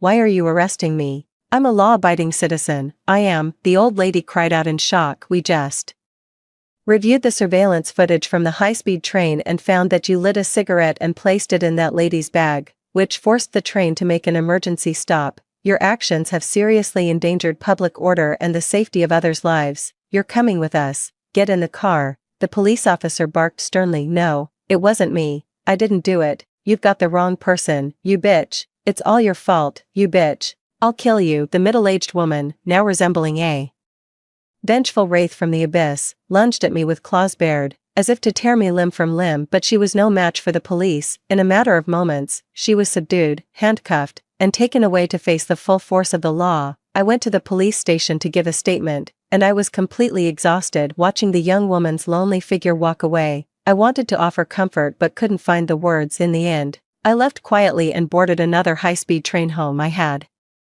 thought this incident would be just a minor episode in my life, and that I would never see this infuriating person again, a woman grinding her teeth in fury. But then, during the New Year celebrations the following year, I found a drunk man lying in the snow on my way back from a late-night snack. "Hey man, are you okay? Wake up." I hurried over and slapped the face of the drunken man. It was a snowy night, with the temperature plummeting to over 20 degrees below zero. A thin layer of snow had already settled on him. The next second, he let out a low groan. I thought he had woken up and was about to breathe a sigh of relief, but then he unconsciously began to remove his clothes with his hands. "Oh no, he's hypothermic. If we don't perform first aid soon, he'll freeze to death in this snowy night. Quick, get him into the car. I'll take him to the hospital." My friend and I managed to lift the drunk man into the car. Just as I was about to get in and turn on the heater, another piece of bad news hit us. The heater seems to be frozen solid. It just won't blow any warm air. It was pitch black outside. Everyone had gone home to rest, so there was no one around to help. There were no warm clothes or medicine in the car. The only option now was to floor it and get him to the hospital as fast as possible. But fate had other plans. On a narrow, unavoidable road to the hospital, a large truck loaded with cabbages was blocking the way. Stuck. I was frantic. I honked the horn several times, but no one came out to move the car. With no other choice, I got out of the car and started shouting into the vicinity, "Whose car is parked here? Get it out of the way now, or someone's going to get killed." I nearly shouted, my throat raw. After what felt like an eternity, someone finally sauntered out from the side. "What's all the racket? It's the middle of the night. Can't you let people sleep? Is there no other road you could take?" The person walked into the beam of the headlights. When we saw who it was, both she and I were stunned, our jaws nearly hitting the floor. Wasn't this the same woman who was making a huge, dramatic scene on the high-speed train last year? They say hatred outlasts love, and we both recognized each other almost instantly. The sight of me made her seethe with rage. "How dare you show your face, you bitch? You killed my grandson, drove my daughter-in-law away, and landed me in prison. How dare you?" Appearing before my very eyes after hearing what she said, I was absolutely furious. She's been to prison and back, yet she still doesn't get it. She brought all of this on herself. I don't have time for this nonsense. I've got someone in the back who needs emergency care. Move your car, now, I said urgently. The way, but the old woman just sneered contemptuously, as if she couldn't care less about the whole affair. That excuse again. How is it that your luck is so good that every time you run into me, someone's on the verge of death? Let me tell you, if you want to get past me, you'll have to give me back my grandson's life first. Sometimes, you can be so angry that you just have to laugh. What do you mean, give his life back? Do you still believe I'm the one who killed your grandson? What else could it be? You saw it was my grandson and held back to get revenge on me. You probably even sabotaged things on purpose and finished him off. Otherwise, why would a perfectly healthy boy die the moment he was in your care? Her sheer obstinacy in arguing really opened my eyes to the wonderful diversity of humankind.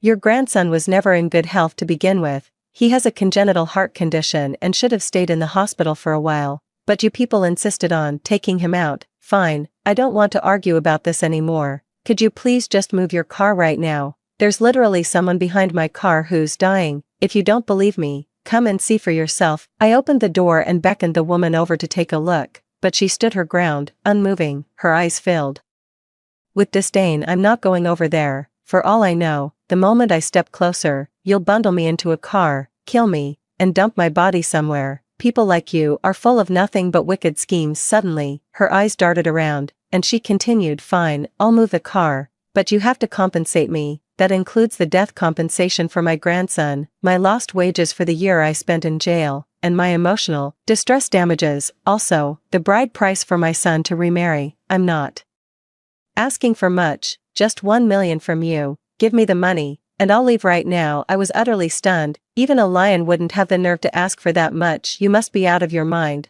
I've told you, you brought this all on yourself. It has absolutely nothing to do with me. Now give me the car keys. With that, I lunged forward to snatch her car keys, but she just collapsed onto the ground, letting out a feral scream. Ah, murder, you goddamned bitch. You killed my grandson and now you want to kill me too. Just picking on a poor old woman, is that it, isn't it? My life is so cursed. My grandson is gone, my daughter-in-law ran off, and I was even framed and sent to prison for a year. Why is heaven doing this to me? This is so unfair to me. Her shout woke all the sleeping neighbors in the vicinity, and they all came out to watch the commotion. People like her are absolute soul suckers. Even spending a few minutes with her feels mentally draining. At that moment, my anxiety and fury were so overwhelming, I was on the verge of a breakdown. Just then, my friend in the car suddenly shouted at me, "Get back here, this man is fading fast." I reacted as if facing a grave threat and immediately sprinted back to the car. I saw that the drunk man's face had turned as white as a sheet. His clothes had been removed at some point,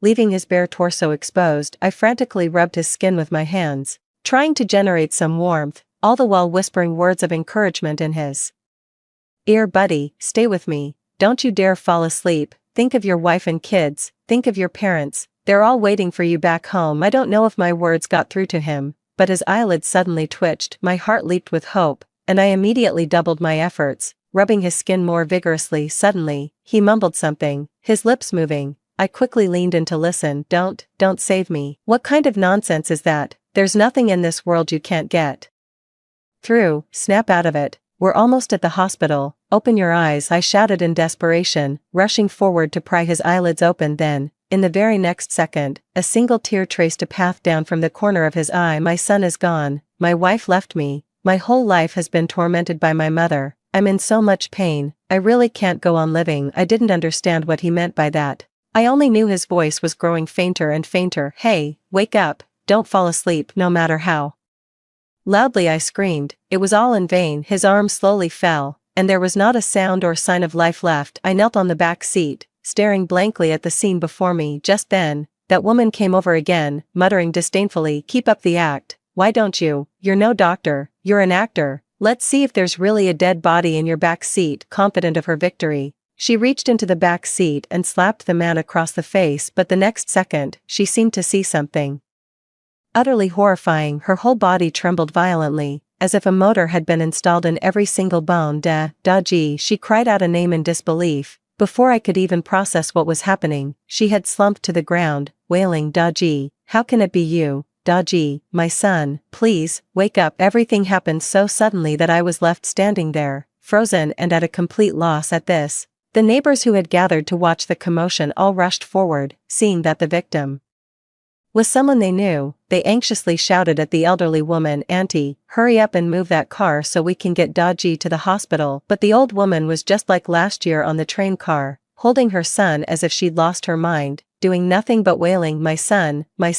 wake up, you can't leave your mother all alone." Her state had the neighbors so frantic that one of them snatched the keys from her and moved the truck themselves. I quickly got in the car and rushed the mother and son to the hospital. "Oh, my child, why is my fate so bitter? Why must there be someone trying to harm our family every single day?" The entire way, she kept wailing from the back seat, lamenting the injustice of her fate. Yet from the very beginning to the very end, no one ever intended to harm their family. On the contrary, it was I who had been trying everything in my power to save them. Yet she single-handedly managed to thwart it all. They arrived at the hospital quickly, but it was already too late.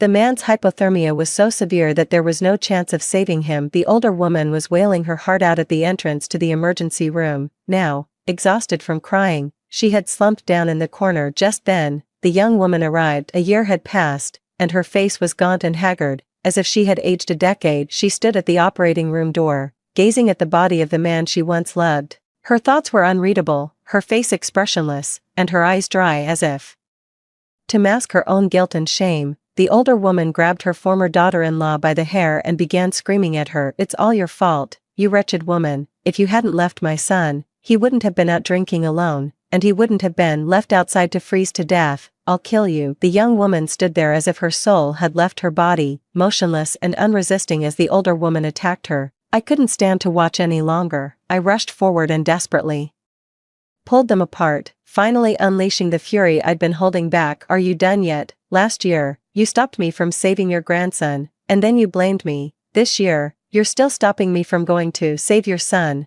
and you're blaming others again. Have you ever stopped to think about your own role in this? All of this is your fault. It's all because of you." At my outburst, the woman deflated like a punctured balloon and slumped to the ground. Then, she clutched her own hair and wailed, crying as if she wanted to tear her own voice out. I was utterly exhausted too. After one last, deep look at the emergency room, I turned and left in silence. I thought that was the end of it. To my surprise, a few days later, I was served with a lawyer's letter. In the lawyer's letter, she accused me of causing her son's death through my delay. Perhaps she also knows that a lawsuit filed on these grounds would absolutely not be accepted. Yet the reason she still did this was merely to find a psychological crutch to shift her own fault onto someone else so she could suffer a little less from the pangs of conscience. As expected, no matter how many times she sued, she lost every single case. Yet she refused to give up. Somehow, she learned how to livestream and began airing her grievances against me to a massive online audience. Netizens, unaware of the full story, sympathized with her pitiful plight and swiftly launched a wave of online harassment. But once again, she overlooked one crucial detail. My car was also equipped with a dashcam. I posted the entire, uncut video of me rescuing the drunk man and then being blocked by that woman on the way to the hospital online, and I dug up the high-speed train arson case from a year ago that blew up on social media. Public opinion has completely shifted again, with netizens who once supported her now turning against her. "How shameless can you be? How dare you criticize such a kind-hearted doctor? If it weren't for you, your grandson and son could have received fast, professional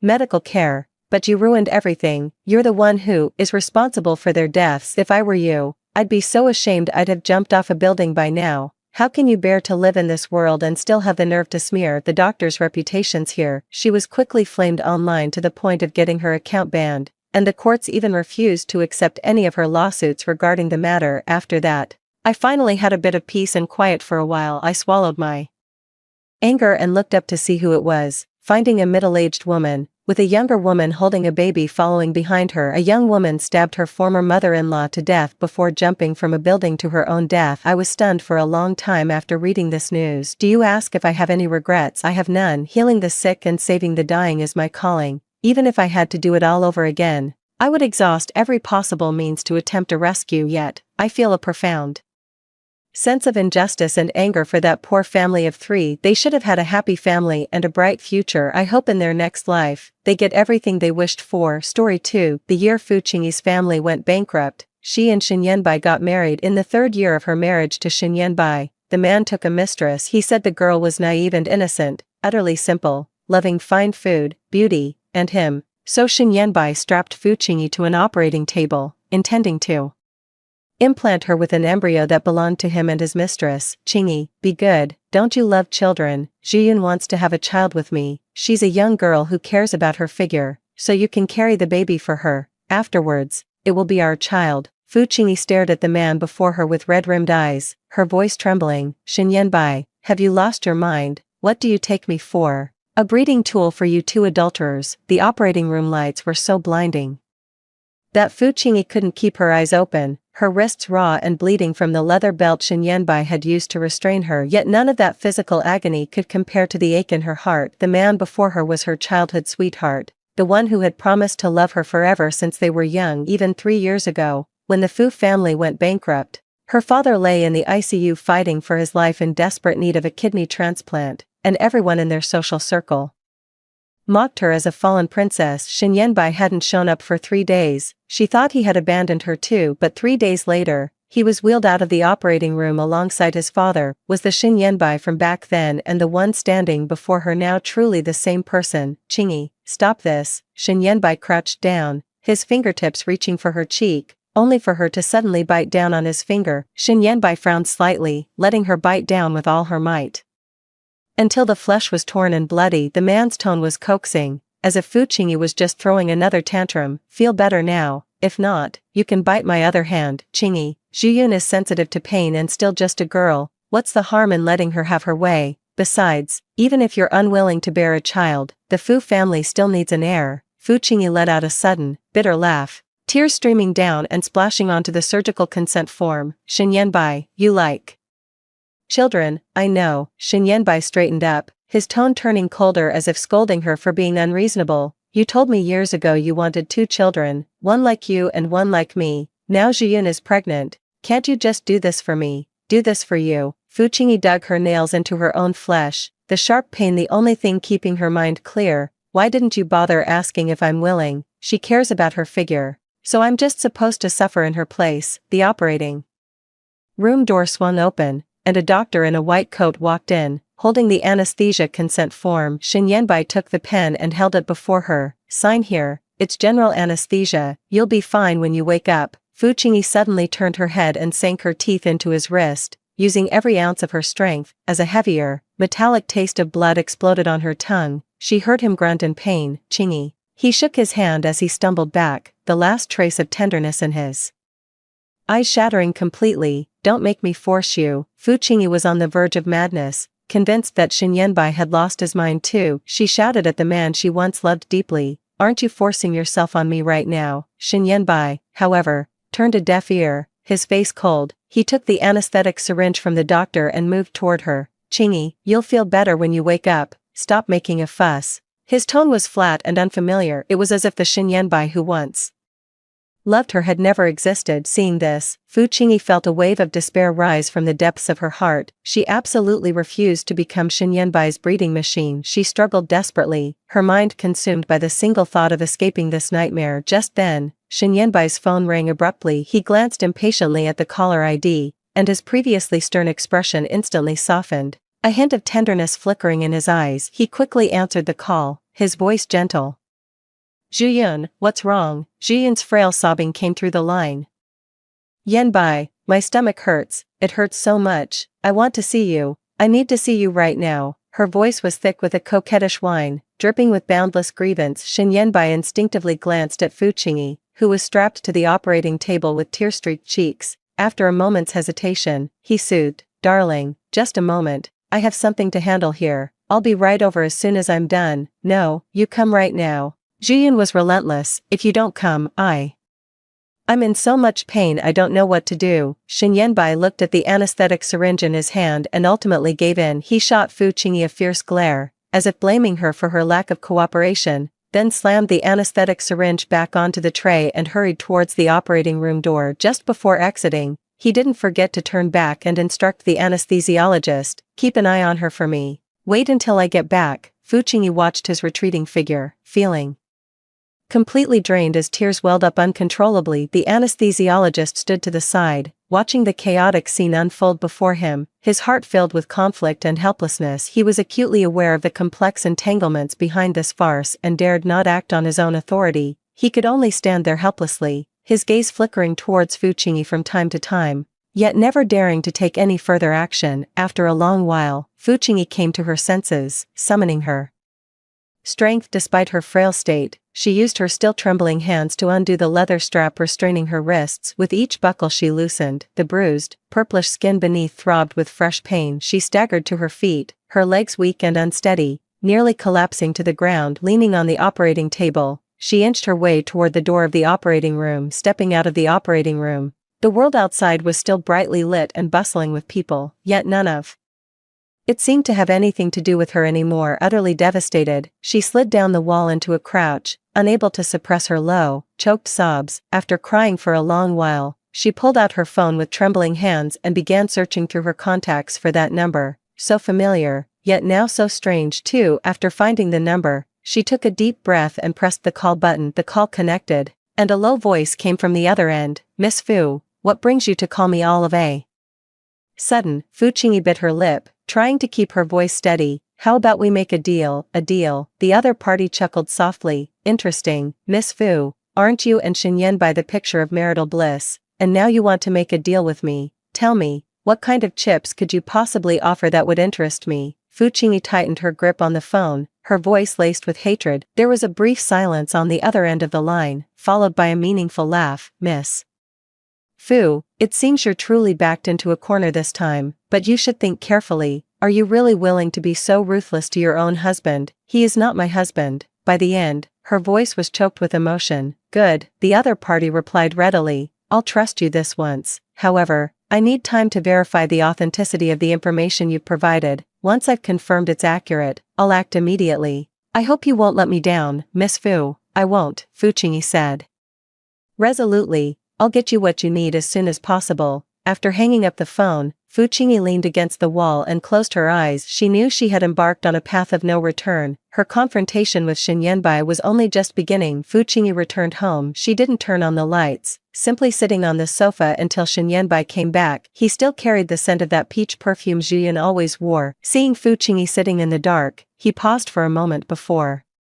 slipping into his usual gentle demeanor. He turned on the light. "Why are you sitting in the dark? How long have you been here?" Fu Qingyi looked up, her gaze calm. She didn't answer him. Xinyan acted as if he didn't notice her coldness. He sat down beside her anyway and reached out to put his arm around her shoulder. When she subtly avoided his touch, he awkwardly withdrew his hand, his tone apologetic. "Qingyi, I was wrong about what happened earlier today. Zhuyan came to me later, acting all sweet, and said she's thought it over. She's willing to carry the child herself and doesn't want to trouble you. So, forget about the whole embryo transfer thing. Please don't take it to heart." As he said this, his eyes darted away. Unable to meet Fu Qingyi's gaze, he lied. It wasn't that Zhuyan had a change of heart, it was because Zhuyan threw a tearful fit, saying she was afraid Fu Qingyi would hold a grudge and treat the child poorly in the future. In his eyes, Fu Qingyi had always been soft-natured. A few soothing words were enough to make her swallow the grievances of the day. Fu Qingyi looked at his hypocritical face, a slight smirk curling at the corner of her lips. She pulled a neatly folded document from her bag and handed it to him. "Don't worry about it.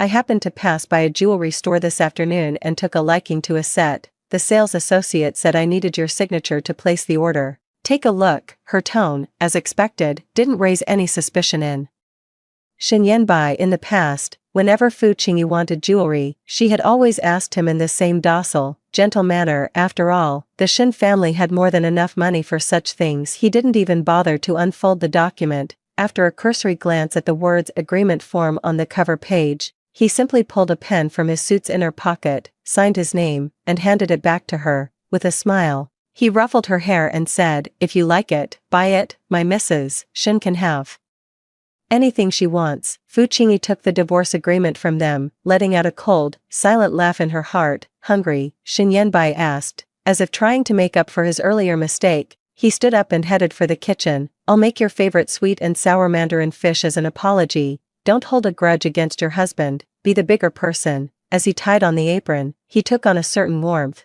the kind that belongs to a man at home. It had been months since he last cooked for her. Ever since he met Zhuyan, even on Fu Qingyi's birthday, he'd used work as an excuse and had the housekeeper do it. Yet now, to appease her, he was willing to cook himself. The sounds of running water and chopping came from the kitchen. Leaning against the doorframe, Fu Qingyi watched his back and suddenly spoke. Shen Yanbai, you said Zhu wouldn't shake my position, that I'll always be Mrs. Shen, is that true? Shen Yanbai paused his chopping, he turned to look at her, a smile in his eyes, his tone resolute.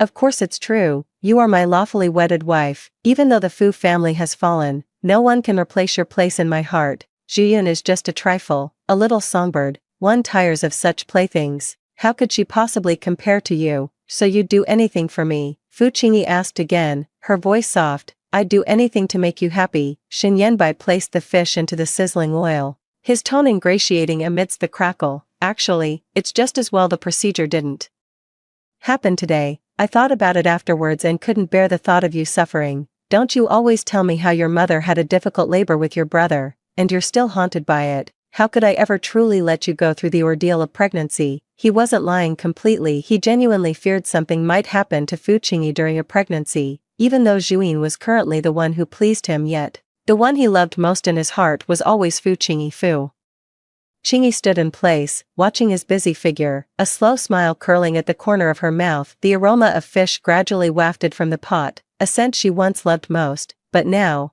it only smelled pungent and sickening. Night deepened, and the only sound left in the villa was the hum of the central air conditioning. Fu Qingyi sat at the dining table, before her lay the steaming sweet and sour mandarin fish, its sauce glistening, yet the hand holding her chopsticks remained still. The shock from the operating room earlier that day hadn't faded, her stomach was already in knots, seized by waves of cramping pain that made even breathing hurt. Shen Yanbai walked over with a bowl of warm water, seeing her untouched chopsticks, his brow furrowed slightly. Why aren't you eating? Does it not suit your taste? He reached out to touch her forehead, but the moment his fingertips brushed her skin, Fu Qingyi instinctively flinched away. His hand froze midair, then withdrew as if he hadn't noticed. It settled instead on her lower abdomen, his warm palm gently massaging the area. Is your stomach hurting again? After all that commotion today, you must have caught a chill. Fu Qingyi's body stiffened, and the nausea in her stomach intensified. This was the same hand that had once held a belt to bind her wrists,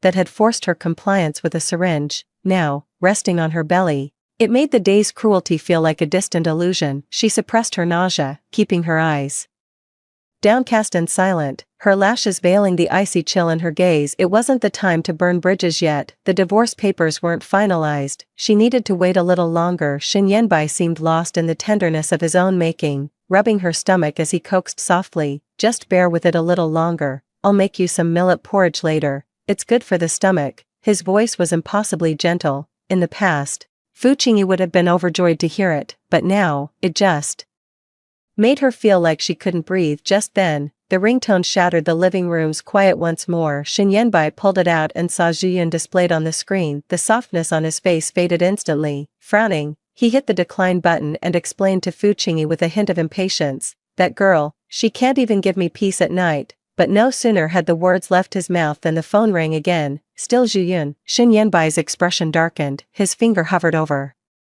the screen for a moment, but in the end, he didn't answer. He simply powered it off. He turned to Fu Qingyi, ignore her, she's just being childish, we'll deal with it tomorrow. Fu Qingyi looked up, catching a flicker of irritation in his eyes. A cold laugh echoed in her heart, so even his most cherished canary could grate on his nerves. She didn't respond, merely taking a small sip from the glass of lukewarm water in front of her. The temperature was just right, yet it couldn't warm her heart.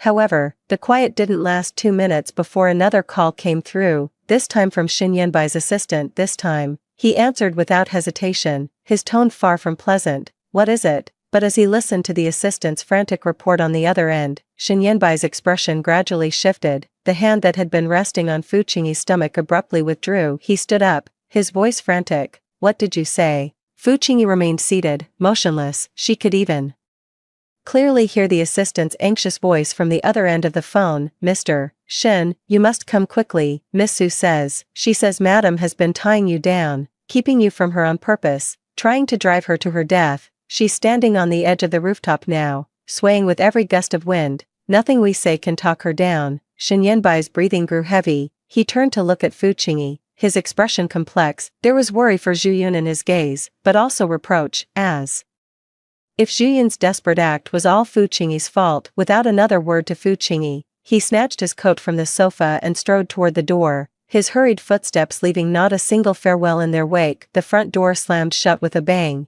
and silence once again descended upon the villa. Fu Qingyi set down her water glass, staring at the plate of sweet and sour squirrel fish growing cold on the table. She finally doubled over, leaning against the dining table as dry heaves racked her body. It took her a long moment to recover. Straightening up, she pulled the signed divorce papers from her bag, her fingertips lightly tracing over Xin Yanbai's signature. Just wait a little longer, we just need to wait a little longer. Fu Qingyi picked up her phone and sent a message to Xin Yanbai's arch-rival, your turn next. In the dead of night, exhaustion finally overcame the discomfort in her stomach. Fu Qingyi curled up in bed under a heavy velvet duvet, yet she still felt cold. In a daze, she slipped into a dream. In the dream, the Fu family was as it had been before the bankruptcy. Her mother was in the kitchen baking her favorite cookies, her father sat on the sofa reading the financial news, and her younger brother, Fu Qingyu, leaned in beside her, holding up a newly assembled Lego spaceship and calling, "Look, sis." But the scene suddenly shattered,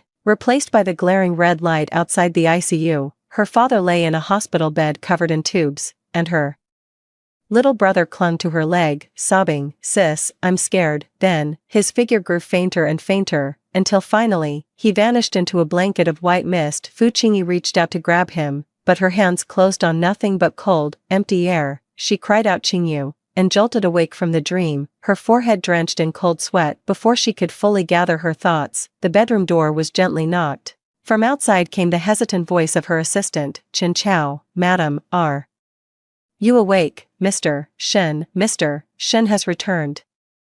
He asks that you come downstairs." For the drowsiness vanished instantly from Fu Qingyi's eyes. She knew Zhiyun wouldn't let this matter rest. The rooftop farce was just the beginning. Now, this little canary is about to enter the main hall. She didn't turn on the light, changing into a plain silk nightgown in the dark to cover the fading red marks on her wrists. All the lights in the living room were switched on. Xin Yanbai sat in the very center of the sofa. Zhiyun, clinging to him like a frightened pet, revealed a bandage-wrapped ankle beneath her skirt, looking utterly pitiful. The moment Fu Qingyi descended, the vulnerability in Zhiyun's eyes, hidden behind Xin Yanbai's shoulder, vanished instantly, replaced by a provocative smirk curling at the corner of her lips. That gaze seemed to gloat, yet also to declare, "See, he still protects me." Xin Yanbai looked up and saw Fu Qingyi. His brow furrowed slightly as he spoke in a weary tone, "Qingyi, come here." Zhiyun accidentally sprained her ankle on the rooftop today. The doctor said she needs complete rest. It's more convenient for her to stay here for a while, as we have the housekeeper to look after her. Fu Qingyi stood motionless at the top of the stairs, her gaze fixed on Zhiyun's bandaged ankle. A cold sneer formed in her heart. Didn't die from the fall,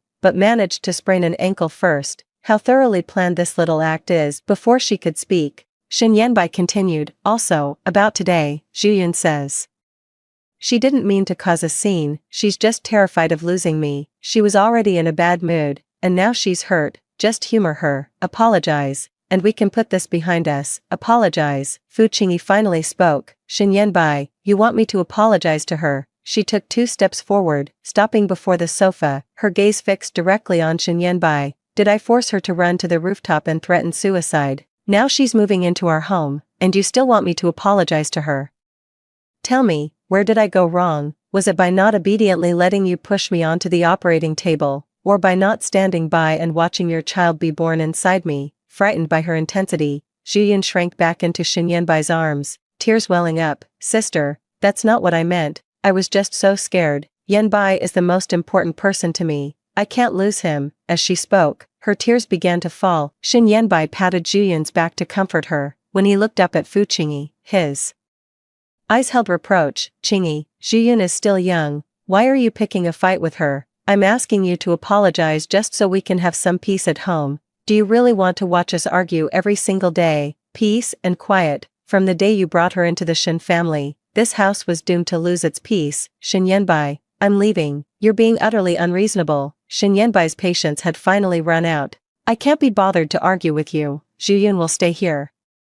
You will apologize, whether you want to or not. Don't be so willful. Don't forget, the former employees of the Fu family are all still working at the Shen group, and another thing, you are Mrs. Shen. If you move out, what will people think of our family?" She looked at the man before her, feeling an overwhelming sense of unfamiliarity. How had Xin Yanbai, the man who had donated a kidney without hesitation to save her father, become this person standing before her now. She took a deep breath, suppressing the sting in her eyes, and spoke slowly. "All right, I apologize." Shen Yanbai was taken aback, seemingly not expecting her to give in so easily. Zhu Yun also raised her head, her eyes brimming with smug satisfaction. "My apologies for not divorcing Shen Yanbai sooner to make way for you, Miss Su." Shen Yanbai's face turned ashen with rage, his hand raised as if to strike her. Fu Qingyi lifted her chin, meeting her gaze. She watched his hand freeze midair and said softly, "Shen Yanbai, if you dare to let that slap fall, there will truly be nothing left between us." The air instantly froze. Assistant Chen Mo stood to the side, not daring to even breathe. A storm of rage,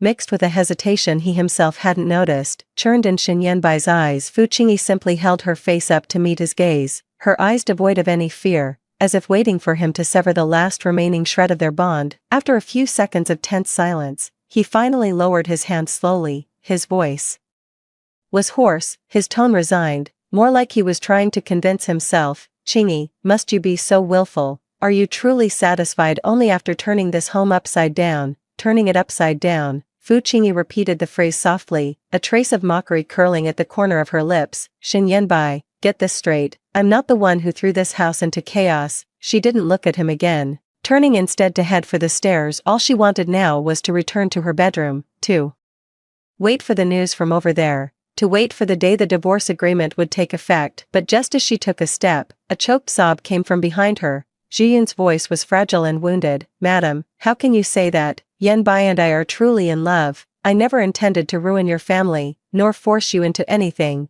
Why must you always be so cruel to me?" Fu Qingyi's footsteps halted. She turned and saw Zhu Yun, her eyes rimmed red, tears clinging to her lashes, looking utterly wronged.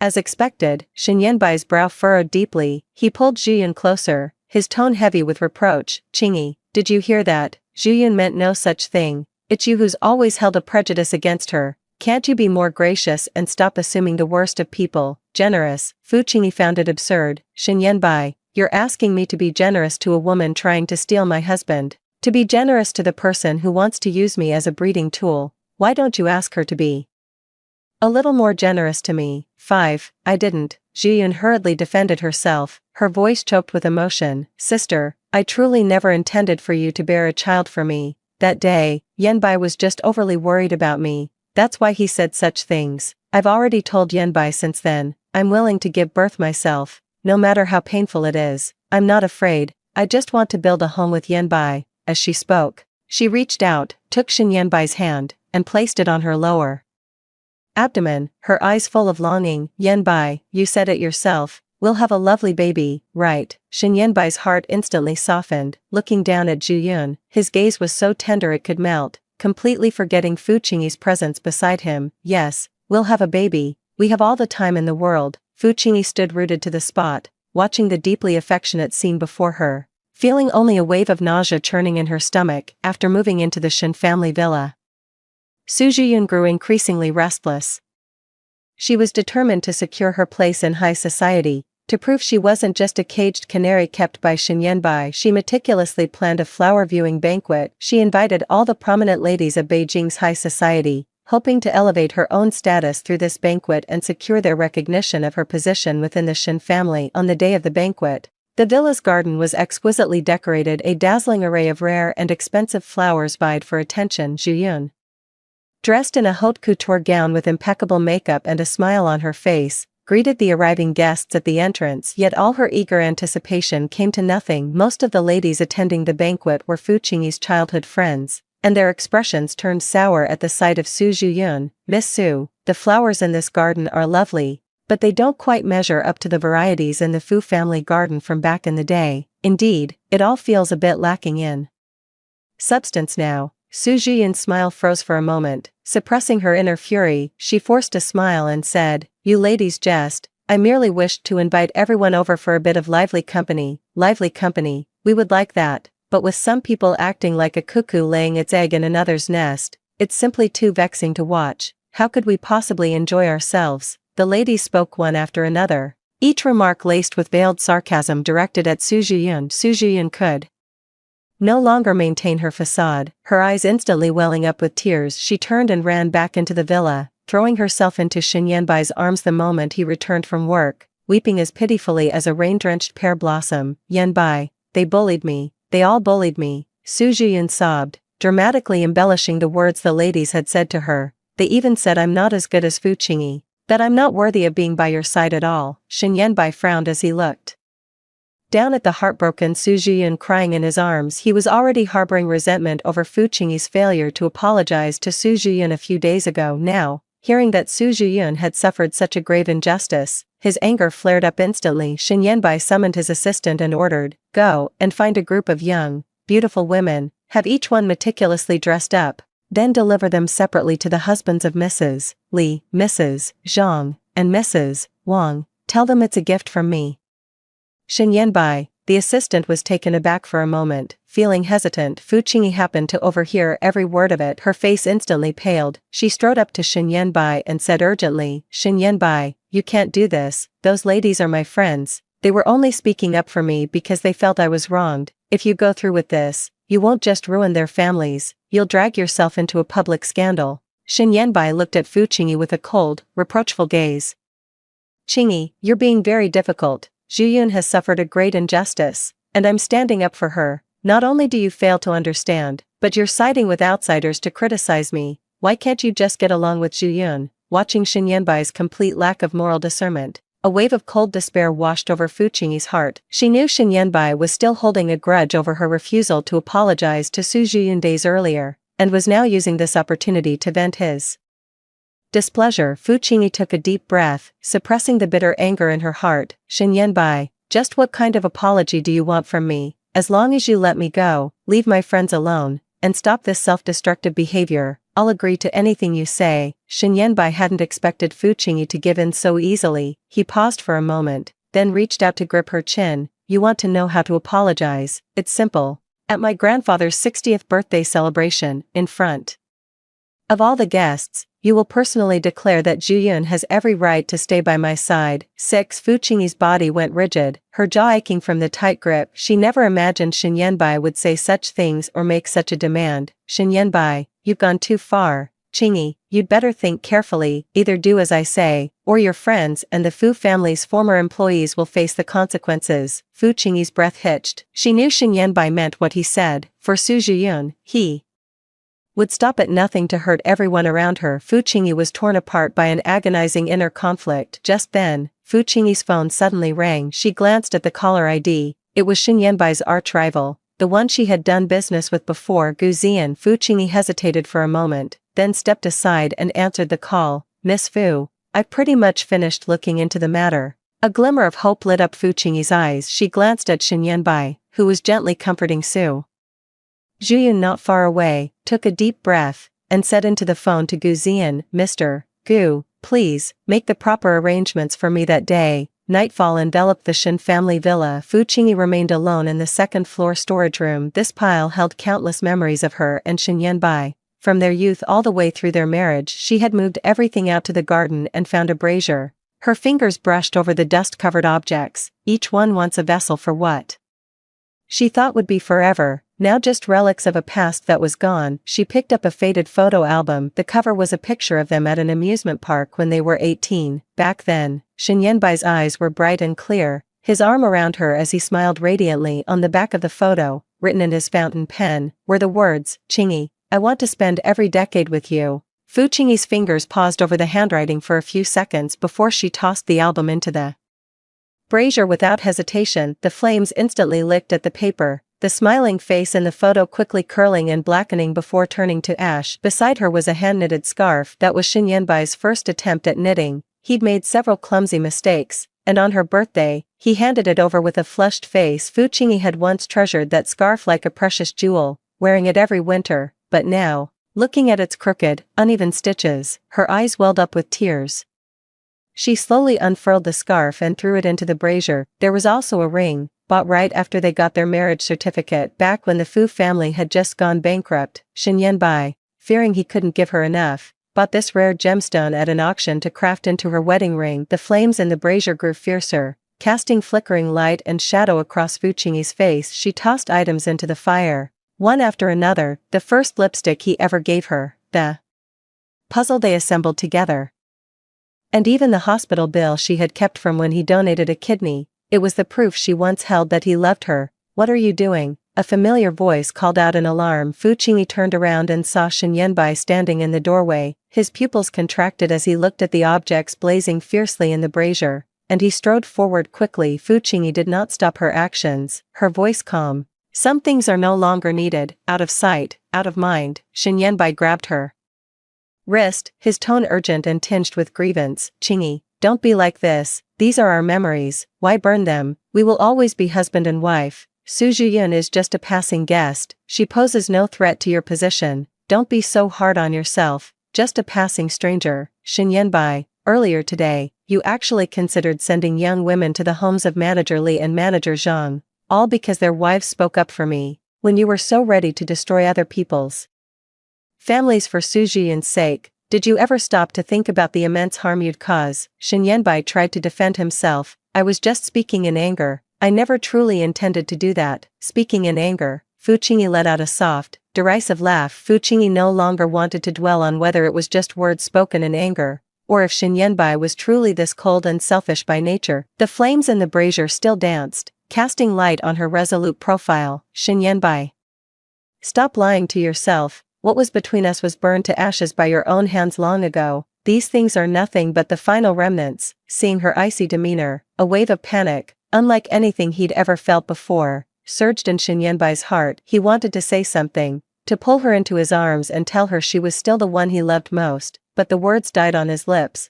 cut off by a coquettish voice drifting up from downstairs. "Yanbai, where are you? My foot hurts so much. I want you to massage it for me." His brow furrowed, and his gaze towards Fu Qingyi held a flicker of hesitation, but in the end, he was defeated by that coquettish plea. "Qingyi, I should go check on Zhiyun first. Her foot injury hasn't healed yet, I can't keep her waiting." He sighed and hurried away. Fu Qingyi stood in place, listening as the sound of his footsteps descending the stairs gradually faded away. With Su Zhiyun's occasional laughter drifting in, she lowered her head to look at the flames in the brazier, gradually dying out until only a pile of black ashes remained. She slowly crouched down, pinched a bit of ash between her fingertips, and let out a sigh. 7. The cruise ship's banquet hall blazed with light, casting a luxurious glow over the dark sea. Fu Qingyi sat at the vanity as the makeup artist meticulously adjusted her earrings, softly praising, "Madam, you will undoubtedly be the most radiant person at the banquet later." Fu Qingyi offered a faint smile and did not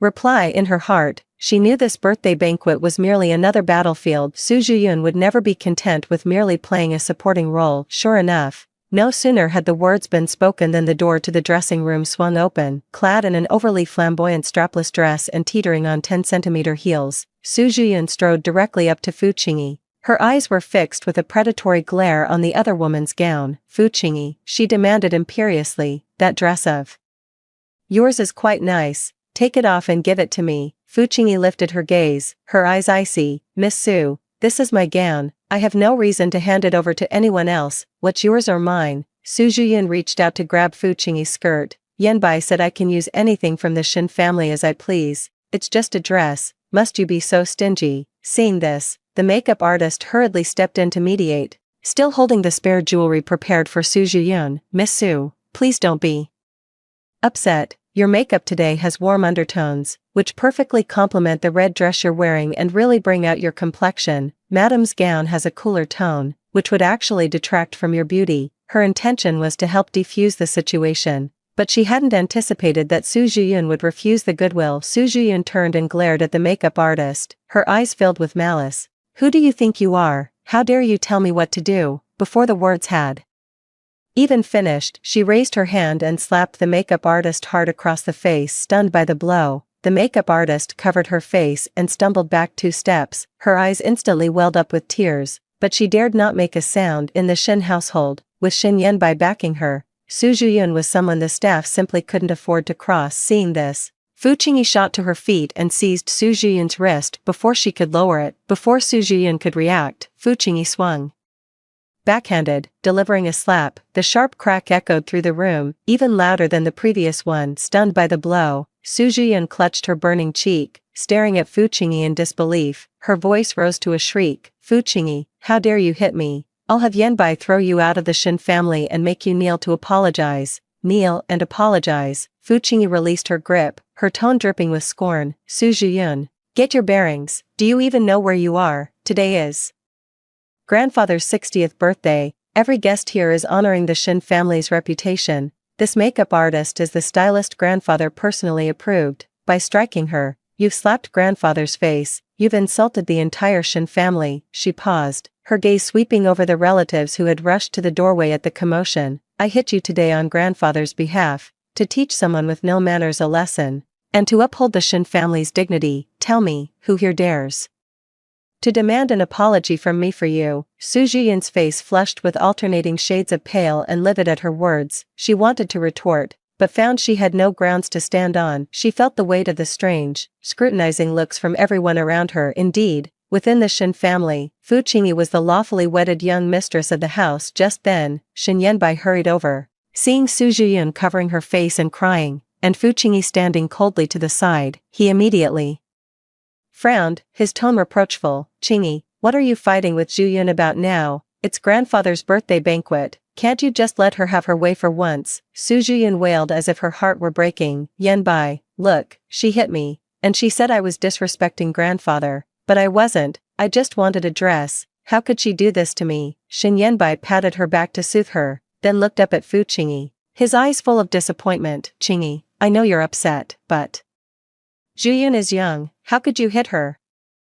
Apologize to her right now. Fu Qingyi let out a cold laugh and pointed at the makeup artist, who was still holding her face. Shin Yanbai, you should first ask Su Zhiyun why she got hit. She struck the person grandfather invited first. I was just teaching her a lesson on grandfather's behalf. What's wrong with that? If you want my apology, fine. First, make Su Zhiyun apologize to the makeup artist, then have her kowtow 3 times to grandfather to atone for the disgrace she brought upon the Shin family today. You're being completely unreasonable. Shin Yanbai snapped angrily. I'm being unreasonable. Fu Qingyi took out her phone and activated the recording function. I've recorded everything you just said. If you think I'm in the wrong, let's go find grandfather right now and settle this. We'll let all the guests hear how the woman you, Shin Yanbai, are protecting, made a scene at grandfather's birthday banquet, assaulted his people, and shamed the Shin family. Shin Yanbai's confidence instantly evaporated. He knew that if this really blew up in front of grandfather today, no one would come out of it unscathed. He took a deep breath, suppressing his anger, and softened his tone. All right,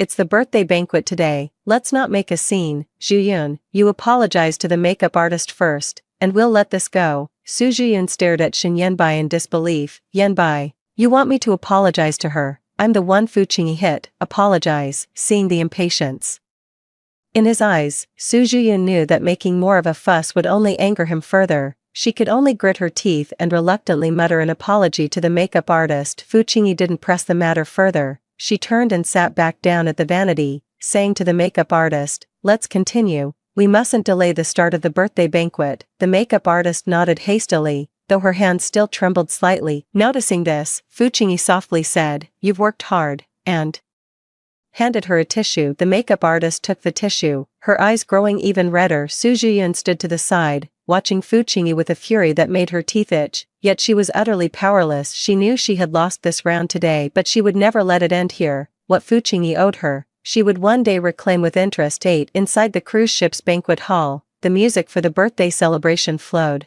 and guests mingled, their glasses clinking. Old Master Shen, looking hale and hearty, sat at the head table. His gaze swept over the room full of guests before finally settling on Fu Qingyi, who had just entered. He immediately beckoned, his voice gentle. Qingyi, come over here to your grandpa. Fu Qingyi hurried forward. The moment she reached the table, Old Master Shen reached out and took her hand. Lately, Yanbai hasn't been thinking straight. He's been acting foolishly and making you suffer. Fu Qingyi felt a warmth in her heart, tinged with bitterness. Just as she was about to speak, the old master continued, but you must understand, the one he has always loved most in his heart is you. Back when the Fu family was in trouble, he didn't hesitate to donate a kidney to save your father. That kind of devotion isn't something to be taken lightly. Young people are bound to make mistakes. Be patient with him. Once he comes to his senses, He'll realize who truly has his best interests at heart. Fu Qingyi's hand, hanging by her side, tightened slightly.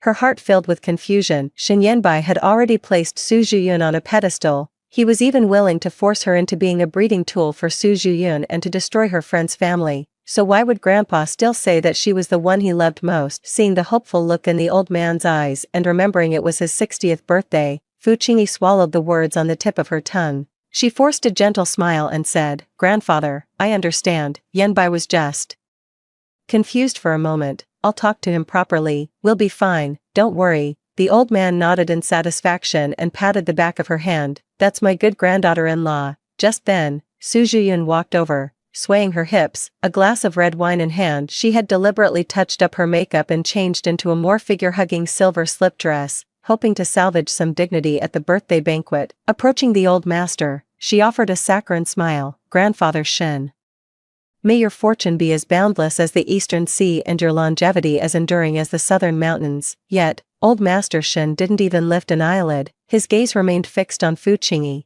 as if she were invisible. The looks from the surrounding guests instantly turned knowing. Some lowered their heads to whisper, while others wore mocking smiles. Everyone was well aware of Su Zhiyun's status.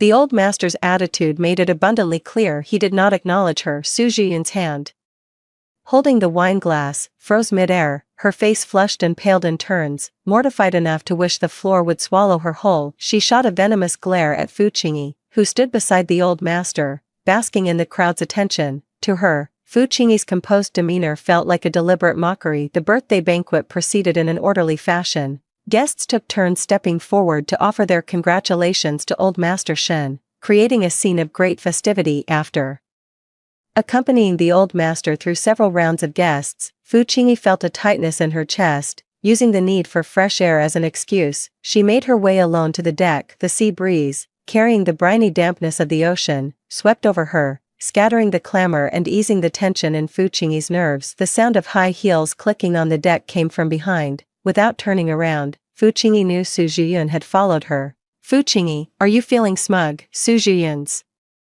voice was thick with jealousy. "With grandfather shielding you, you think you'll always be Mrs. Shen, always one step ahead of me." Fu Qingyi couldn't be bothered to engage with her and turned to leave, but Su Zhiyun swiftly stepped forward, blocking her path, her gaze fixed intently on the ruby necklace around Fu Qingyi's neck. It was a pigeon's blood ruby necklace, its facets catching and refracting the moonlight. "Give me the necklace," Su Zhiyun demanded, her eyes gleaming with greed as she reached out to snatch it. "It's wasted on you. Only I am worthy of it." Fu Qingyi recoiled sharply, evading her grasp. Her fingers instinctively flew to shield the necklace, her eyes filled with wariness. "Don't you dare touch it with your filthy hands. My father gave this to my mother, they're both gone now, and this necklace is the only keepsake they left behind. No one is taking it from me." This necklace held all her memories of her parents. It was the most tender, and the most fiercely guarded part of her heart. So what if it's a memento?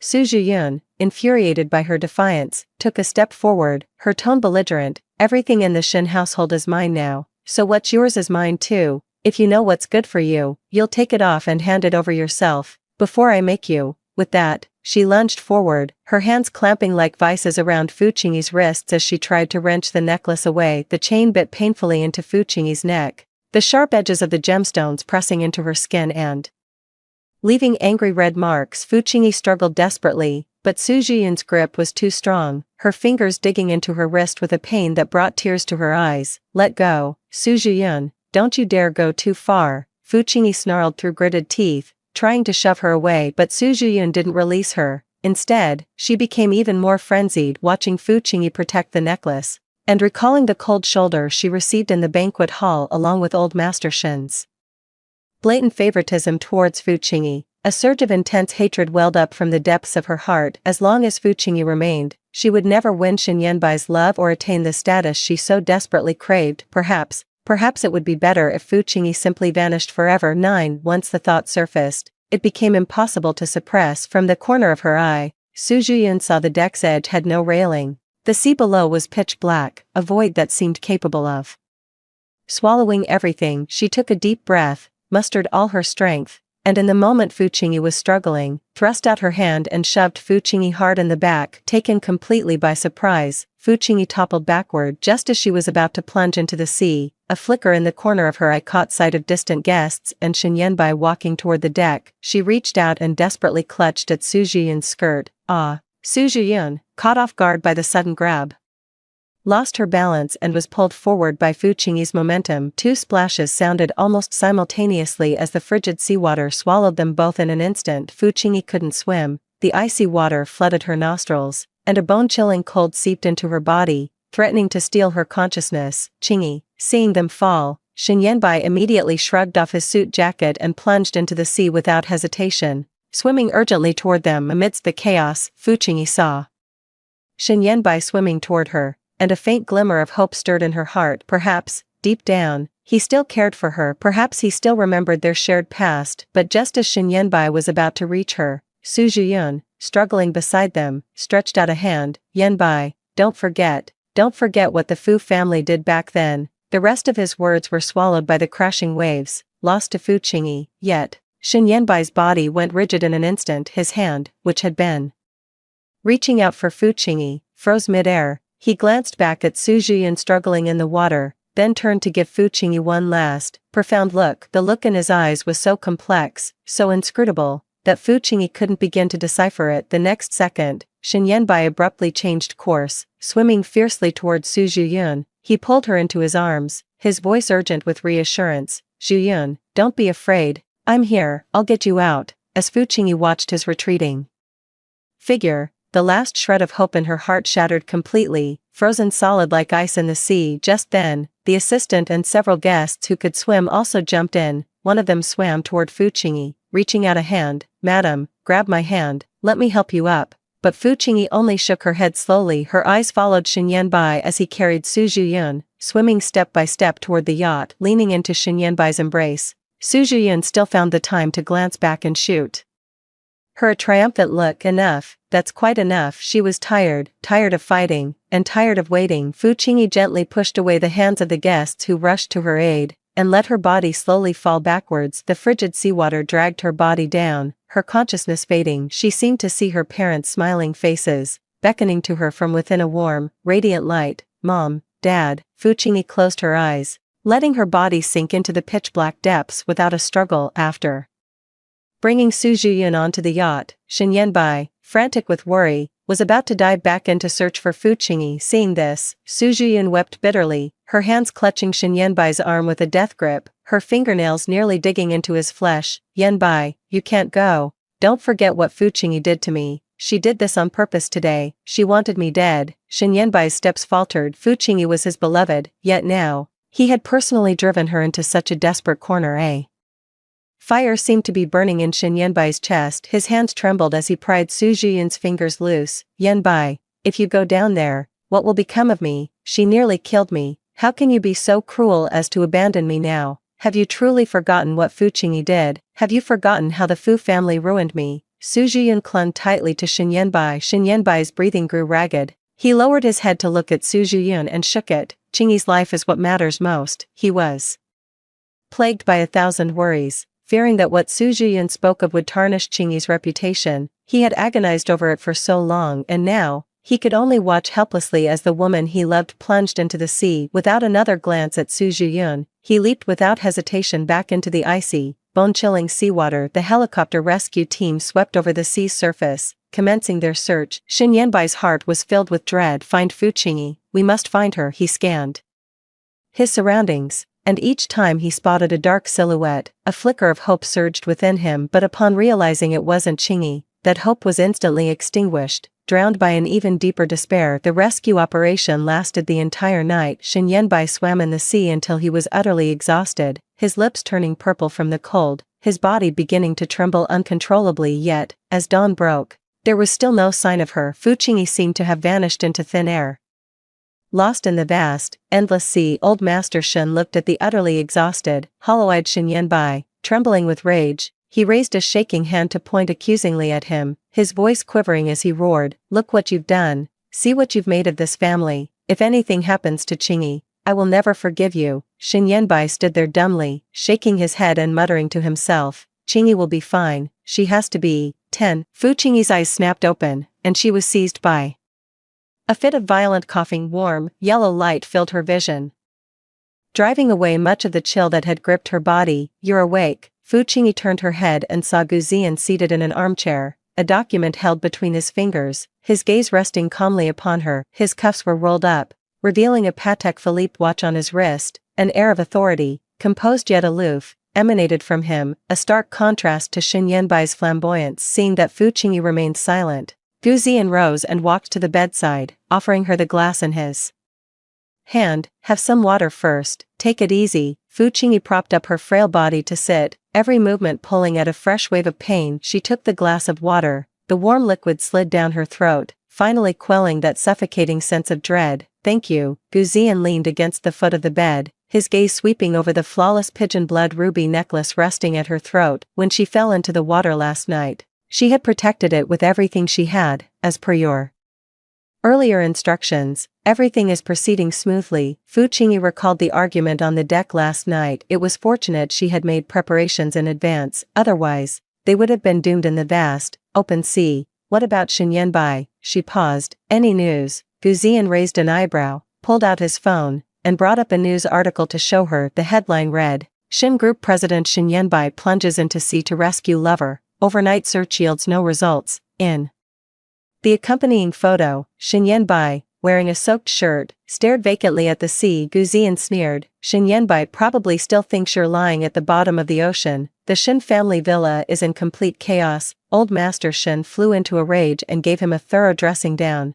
Su Zhiyun has quieted down a bit, hiding in her room and playing the victim. And one more thing, he changed tack. What you asked for, I've taken care of it. Fu Qingyi looked up, her eyes lighting up. Her deal with Gu Ziyan was about more than just a divorce. She would make Xin Yanbai pay for his betrayal, ruin Su Zhiyun's reputation, and reclaim everything that rightfully belonged to the Fu family. I've had someone compile the evidence chain regarding the financial discrepancies at Xin Corporation's overseas branch. It's ready to be submitted to the regulators at any moment, Gu Ziyan stated with conviction. Just give the word, and Xin Corp stock will plummet by at least 30% within 3 days. The Fu family's foothold in the business world back then was built on their overseas market strategy, a lesson her father had personally taught her. 30% isn't enough, leave the overseas matters to me. The head of the Xin Group's overseas branch is an old subordinate who worked under my father. I have a way to get him to switch sides. Furthermore, the Fu family still has some old contacts in Europe and North America. If I make an appearance, they'll be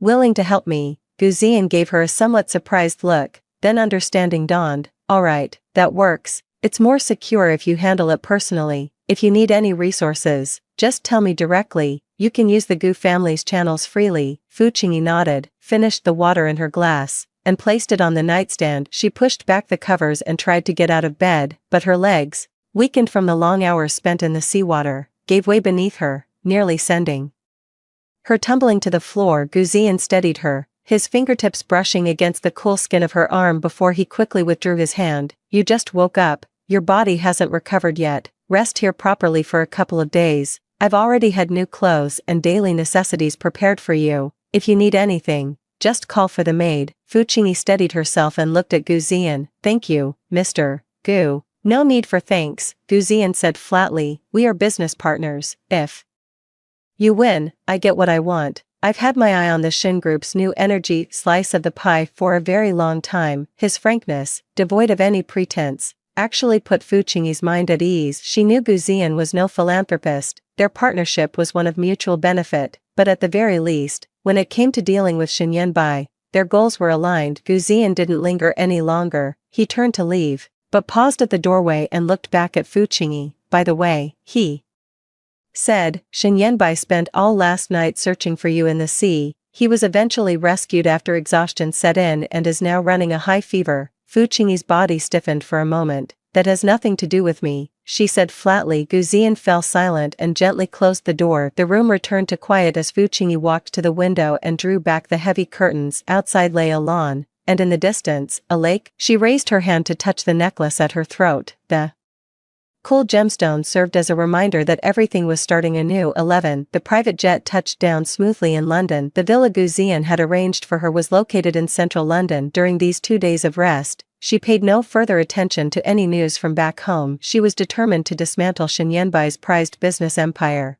She swiftly hired investigators to uncover the financial discrepancies in Shin Group's European operations over the past 3 years, as well as evidence of Shin Yanbai misappropriating resources from the Fu family's old guard. For the next 2 weeks, Fu Qingyi became a frequent flyer, shuttling between office buildings in London, Paris, and New York. A graduate of a prestigious business school, she had always been adept at handling overseas affairs, having cut her teeth assisting her father. The old associates who owed her father favors almost unconditionally rallied to her side. First, the technical director of Shin Corporation's North American division defected to Guzian's new energy company, taking the entire core R&D team with him. Then, he quietly poached 3 long-term major clients from the European region for his newly registered company. Every move Fu Qingyi made was precise, decisive, and ruthless. It wasn't until Shin Group's quarterly financial report showed a cliff-like decline that the domestic headquarters finally realized something was seriously wrong with their overseas operations. Meanwhile, Shin Yanbai was still consumed by the agony of being unable to find Fu Qingyi. In the study of the Shin family villa, the curtains were drawn tightly shut. Empty liquor bottles were scattered across the floor. Shin Yanbai sat at the desk, the computer screen before him displaying the reward notice he had personally drafted, a reward of 10 million for anyone who provides a credible lead on Fu Qingyi's whereabouts. The notice had been posted across major platforms for a long time, yet every tip received was fraudulent. Some even tried to claim the reward using old photos from years ago. He raised a hand to massage his throbbing temples, as images of Fu Qingyi flashed relentlessly before his eyes. Her bloodshot eyes on the operating table, her resolute profile beside the brazier, her utter despair on the deck before the sea swallowed her. Every single scene tormented him beyond endurance. Ever since he was rescued from the sea that day, even his dreams were filled with Fu Qingyi calling his name from the icy water. He would reach out to grab her, but his hands closed on nothing. Qingyi, where on earth are you? Shin Yanbai picked up the photo frame on the table. Inside was a picture from the day they got their marriage certificate. Fu Qingyi was smiling, her eyes curved like crescents, as radiant as spring. His eyes instantly reddened. I was wrong, please come back, I'll send Zhuyun away, and we can start over. Okay. The study door was gently knocked, and Su Zhuyun entered, carrying a bowl of bird's nest soup. She was wearing the white nightgown Shin Yanbai used to love most, her hair smooth and draped over her shoulders, her face full of ingratiation. Shin Yanbai's state these past few days had her deeply unsettled. Yanbai, you haven't eaten all day, have some bird's nest soup. Su Zhuyun walked over to the desk. Don't worry too much about the bounty either, Sister Qingyi is so clever, maybe she just wants to hide away for some peace and quiet, she might come back in a while. She thought her words might calm Shin Yanbai down, but she didn't expect him to suddenly look up, his face full of fury. Get out. Su Zhuyun was startled by his reaction, nearly dropping the bowl of bird's nest soup in her hand. Her eyes instantly welled up with tears, her voice trembling with hurt. Yanbai, I was just worried about you, worried about me. Shin Yanbai let out a cold laugh, rising to his feet and closing in on her step by step. If you were truly worried about me, you wouldn't have pushed her on the deck. Su Zhuyun, haven't I given you enough? Why must you hurt Qingyi? His gaze was as if he wanted to devour her whole. Su Zhuyun fought back her fear, tears streaming down her face. Yanbai, it wasn't me, she was the one who grabbed me first, I didn't push her. Enough. Shin Yanbai suddenly waved his hand, knocking the bowl of bird's nest soup from Su Zhuyun's grasp. The porcelain bowl hit the floor and shattered into pieces. I don't want to see you again, get out. Su Zhuyun's heart sank like a stone. She refused to accept it. She had clawed her way up from the bottom with so much effort, and Shin Yanbai was her lifeline. She couldn't just give up now. If she relented, she would never get another chance to turn things around. Yanbai, have you forgotten how Fu Qingyi used to bully me? You said it yourself, you promised to make it up to me. The air in the study instantly turned frigid, leaving only the sound of Su Zhuyun's muffled sobs. His entire body trembled uncontrollably. At that time, Fu Qingyi was still consumed by grief over the sudden loss of her parents and younger brother, shutting herself in her room all day. His heart ached for her, yet he didn't know how to comfort her. He could only stand guard outside her door every day, talking to her through the wooden panel. That day, he went out for a business dinner, never suspecting that his drink had been spiked. In a daze, he only remembered someone helping him into the hotel room. When he woke up again, Su Zhiyun was lying beside him. His mind was filled with Fu Qingyi's face. All he wanted was to bury this incident as quickly as possible, but Su Zhiyun kept crying, saying she had been tricked by a friend, that her innocence was gone, and that she could no longer face the world. Just as he was at a complete loss, Su Zhiyun suddenly caught sight of his phone on the nightstand. The screen lit up, showing a photo of him and Fu Qingyi together. Su Zhiyun's sobbing suddenly stopped. She looked up, her eyes red-rimmed. "Mr. Shen, you and Miss Fu, you're very close, aren't you?" 12. He didn't think much of it at the time, only feeling a pang of guilt as he gave a vague, non-committal reply. But the very next moment, Su Zhiyun pulled up a few photos from her phone's album. In the photo, Fu Qingyi was wearing her high school uniform, standing in front of the school building, surrounded by a few girls. In the corner, with her head bowed and her uniform collar pulled askew, was Su Zhiyun. "Look, Fu Qingyi always bullied me back in school.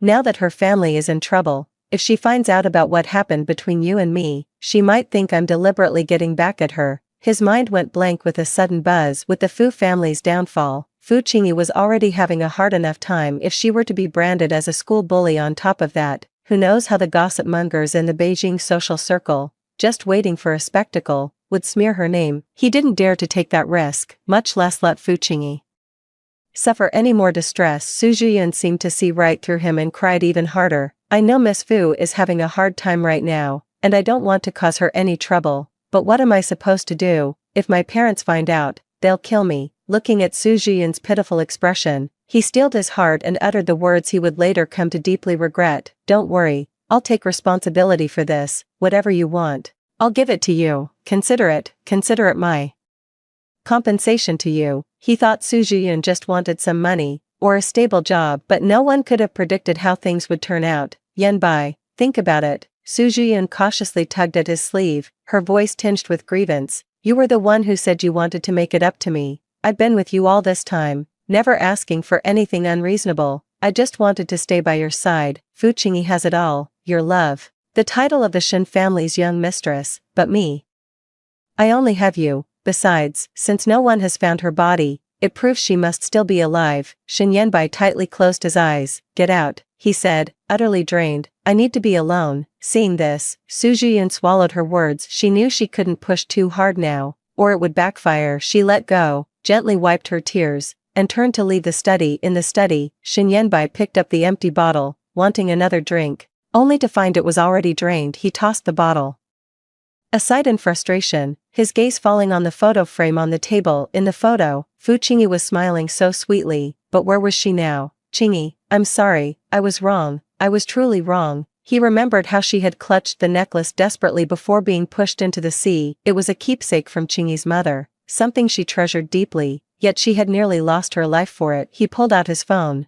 his fingers trembling as he opened the contacts, found Qingyi's number, and pressed the call button. From the receiver came the same cold, automated female voice. He dialed the number over and over until his phone died, then slumped to the floor in despair. Meanwhile, in a London villa, Fu Qingyi had just finished a video conference with an old subordinate from the company. On the other side of the screen was her father's most trusted deputy from back in the day. "Don't worry, miss, Shen Yanbai's operations in France over the past few years are full of holes. I've compiled the evidence and can send it to you at any time." Old Zhou's voice was thick with emotion. "Boss Fu treated us well back in the day. We've been waiting for the day you'd return." Fu Qingyi nodded. "Thank you, Uncle Zhou, but there's no need to rush. We'll take it step by step and slowly draw in the net." After ending the video call, she walked to the window and gazed out at the morning light. Her phone rang just then. It was a message from Guzian. "Shen Group stock opened down 5% this morning. The shareholders are already questioning Shen Yanbai's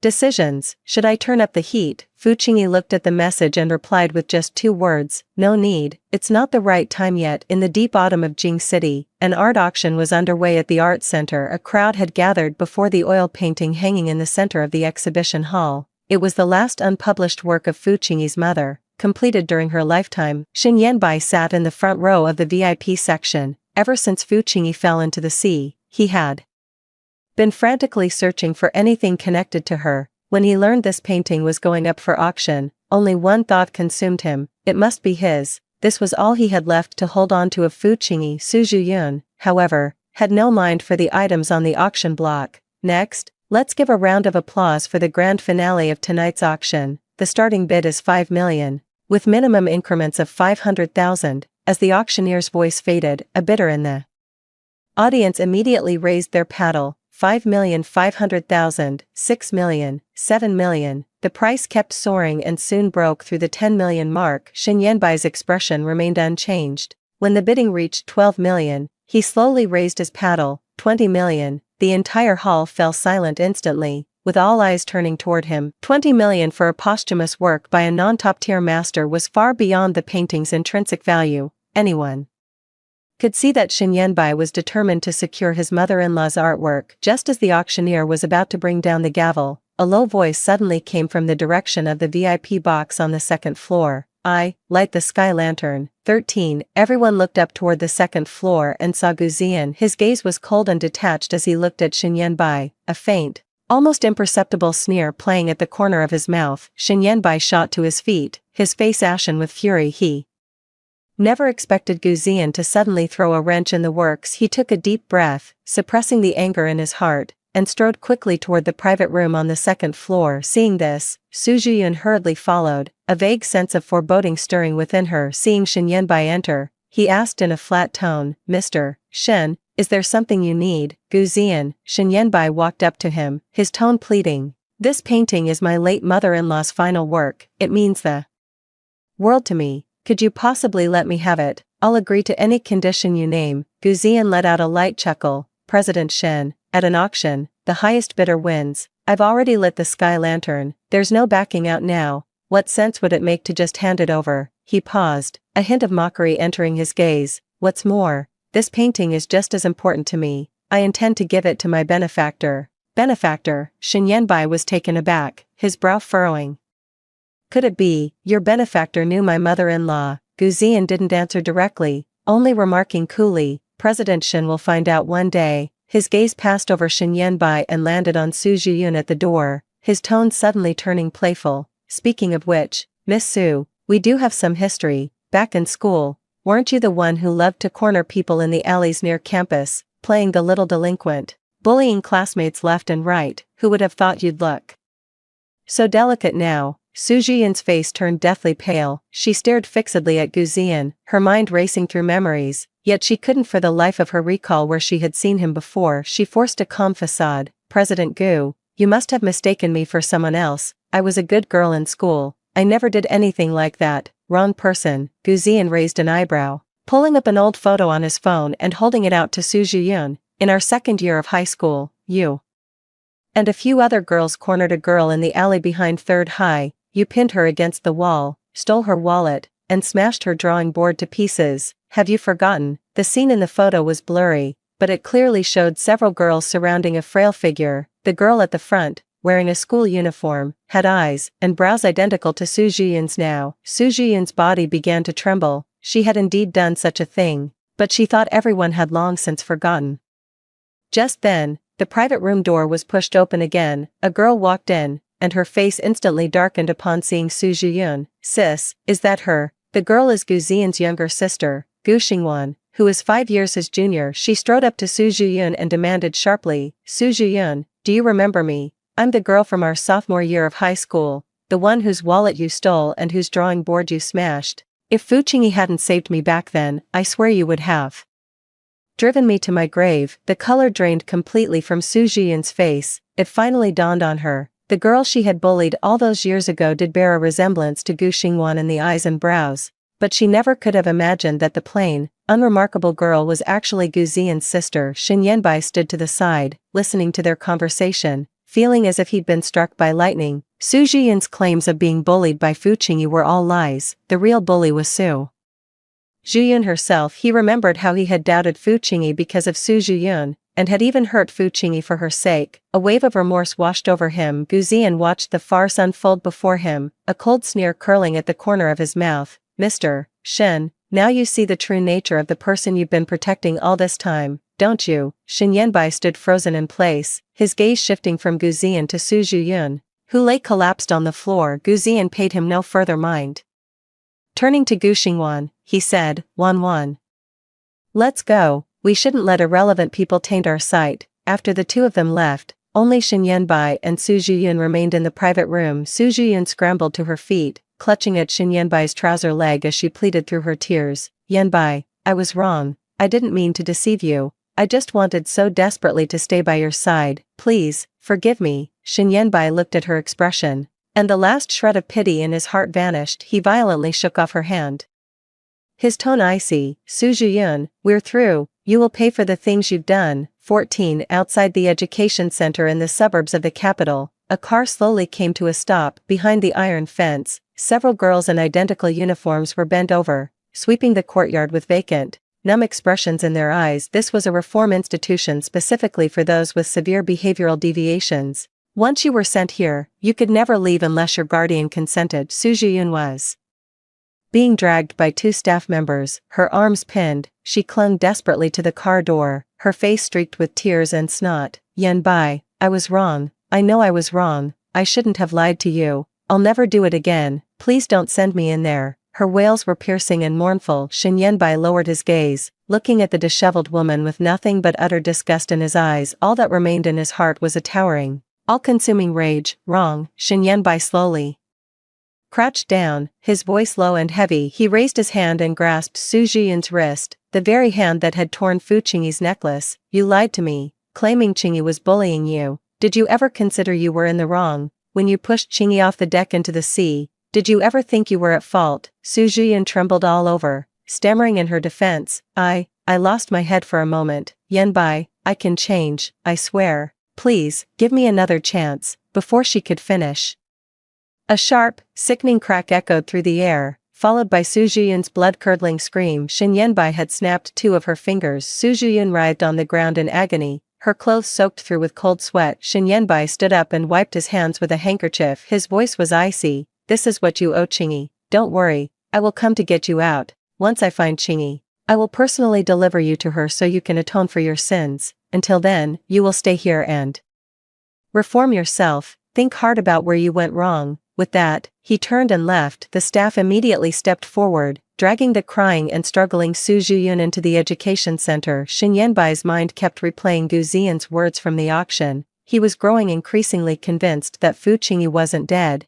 and that the benefactor Gu Ziyan mentioned might very well be Qingyi. Just then, his assistant's call came through. Voice frantic. Mr. Shen, we have a problem. There's an issue with our European energy subsidiary. A newly registered company is launching a hostile takeover of our shares. They've already secured 15% and are continuing to buy more. Shen Yanbai's eyes snapped open. Have you identified who's behind this? Who's pulling the strings? We can't find any concrete information for now. Their funding sources are very well concealed, and the registration details are anonymous. However, the assistant paused, his tone hesitant. Their Manda strategy, it strongly resembles the approach from that European energy sector acquisition case you mentioned to us before, the one Ms. Fu worked on during her university years. It's the same playbook, starting with the supply chain and then gradually penetrating the core business. Fu Qingyi. Shen Yanbai's heart gave a sudden, hard thump. That was the case Qingyi had excitedly shared with him during her junior year, holding up the proposal. She said the approach was risky, but it could minimize the acquisition cost to the greatest extent. Could it be that the other party is really Qingyi? Shen Yanbai's breathing grew rapid. He immediately said to his assistant, contact them right now. Tell them I want to meet their legal representative in person to discuss the specifics of the acquisition deal. Make it clear that I'm willing to make concessions, but I must meet the legal representative in person, otherwise, there's no deal.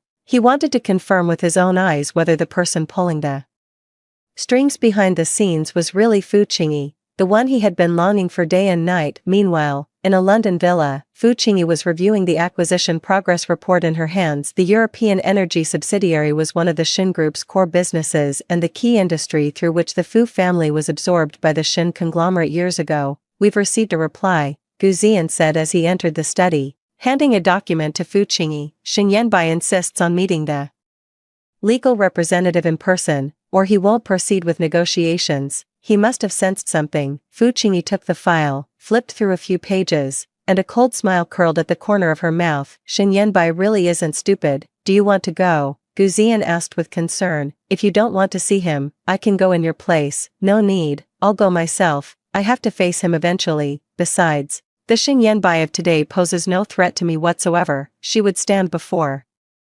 Xing Yanbai herself. She would make him watch as he paid the price for his betrayal. Gu Ziyan nodded. Alright, I'll go with you to ensure your safety. Fu Qingyi nodded, placing the documents on the table. Thank you. Also, tell Uncle Zhou to have all the evidence ready. If Xing Yanbai doesn't cooperate during the negotiation, we'll directly expose his evidence of embezzling the Fu family's resources and falsifying accounts, leaving him with no way out. No problem. On the day of the negotiation, the atmosphere in the conference room was tense. Xing Yanbai sat at the head of the table, his eyes filled with a mixture of anticipation and unease. He kept glancing towards the door, hoping to catch a glimpse of the figure who had been haunting his thoughts. 15. The conference room door swung open, and Gu Ziyan strode in first, dressed in a black suit. His presence instantly dominated the room. Xing Yanbai's gaze swept past him and landed on the woman behind him. His entire body froze. Her hair was elegantly swept up, revealing a slender neck adorned with that familiar pigeon blood ruby necklace. It was Fu Qingyi, the woman he had been longing for day and night. Qingyi. Xing Yanbai's voice trembled. He abruptly stood up, wanting to step forward, but was blocked by Gu Ziyan. Gu Ziyan stepped in front of Fu Qingyi, his gaze icy. Mr. Shen, mind the occasion. We're here to discuss the merger, not to reminisce about old times. Fu Qingyi walked to the other end of the conference table and sat down, sliding a document in front of Xing Yanbai.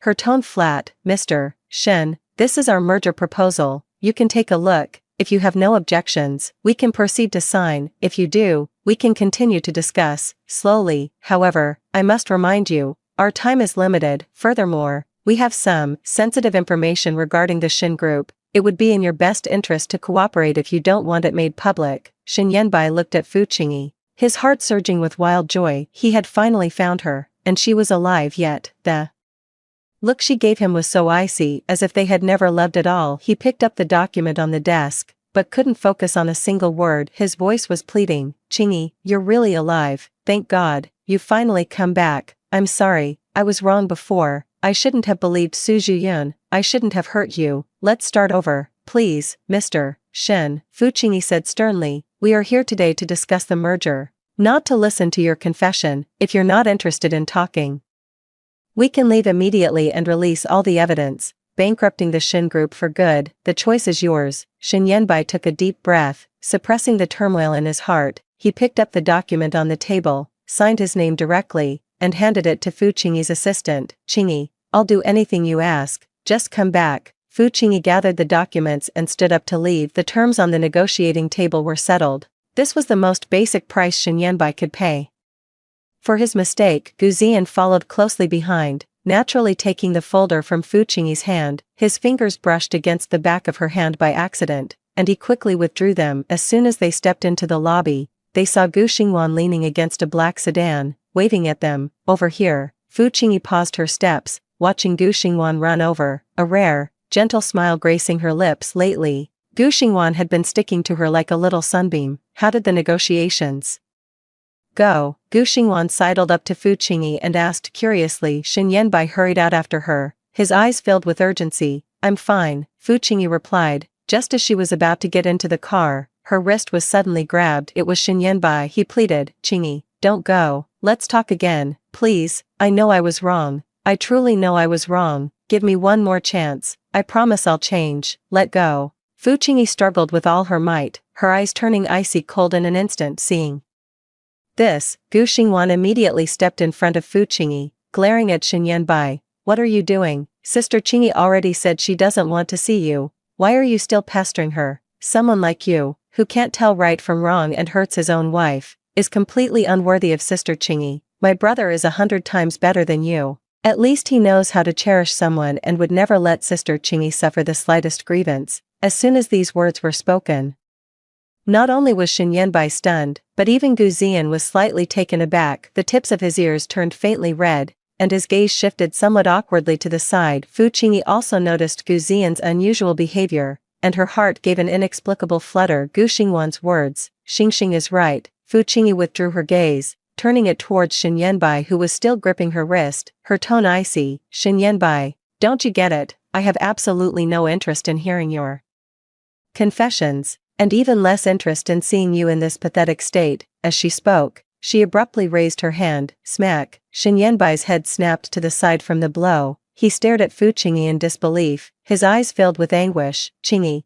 the day you let Su Zhuyun move into our home was the day I decided to leave you, the moment you tried to put me on that operating table as a breeding tool for her sake. It was over between us." "No, it's not what you think, Qingyi, I was drugged." Shin Yanbai hurriedly defended himself. "I went to a business dinner that day, and someone spiked my drink. When I woke up, Su Zhuyun was lying next to me. I didn't mean to cheat on you, I just mistakenly believed her story. I thought she had really been bullied by you." Another sharp slap landed, even harder than the last. A trickle of blood instantly seeped from the corner of Shin Yanbai's mouth. Fu Qingyi looked at him with a mocking gaze. "You'd rather believe a woman you barely know?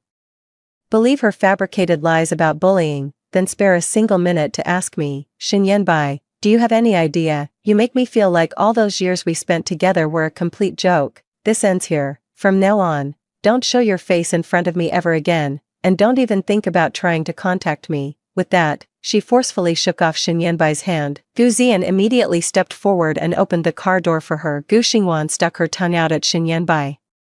Before hurrying to catch up, the car door closed, cutting off Shin Yanbai's line of sight. Those two slaps seemed to have slapped away the last shred of her nostalgia for the past, along with her resentment. Gu Ziyan glanced at Fu Qingyi, whose eyes were closed. After a moment's hesitation, he took a bottle of cold water from the car fridge and offered it to her. "Here, have some water, it'll help you calm down." Fu Qingyi opened her eyes, took the water bottle, and her fingertips brushed against his. Pausing for a fleeting moment, she looked up at Gu Ziyan and noticed the faint blush at the tips of his ears hadn't fully faded. "Thank you, Mr. Gu," Fu Qingyi said softly. Gu Ziyan's hand tightened on the steering wheel, his voice low. "Don't mention it, we're friends." 16. He was about to say business partner, but at the last moment, he changed it to friend. That choice of words introduced a subtle shift in the atmosphere inside the car. Sitting in the back seat, Gu Xingwan watched their exchange and smiled to herself. Shin Yanbai remained rooted to the spot, face buried in his hands. As tears finally began to fall late at night, the lights were still on in the top-floor office of the Gu Group headquarters,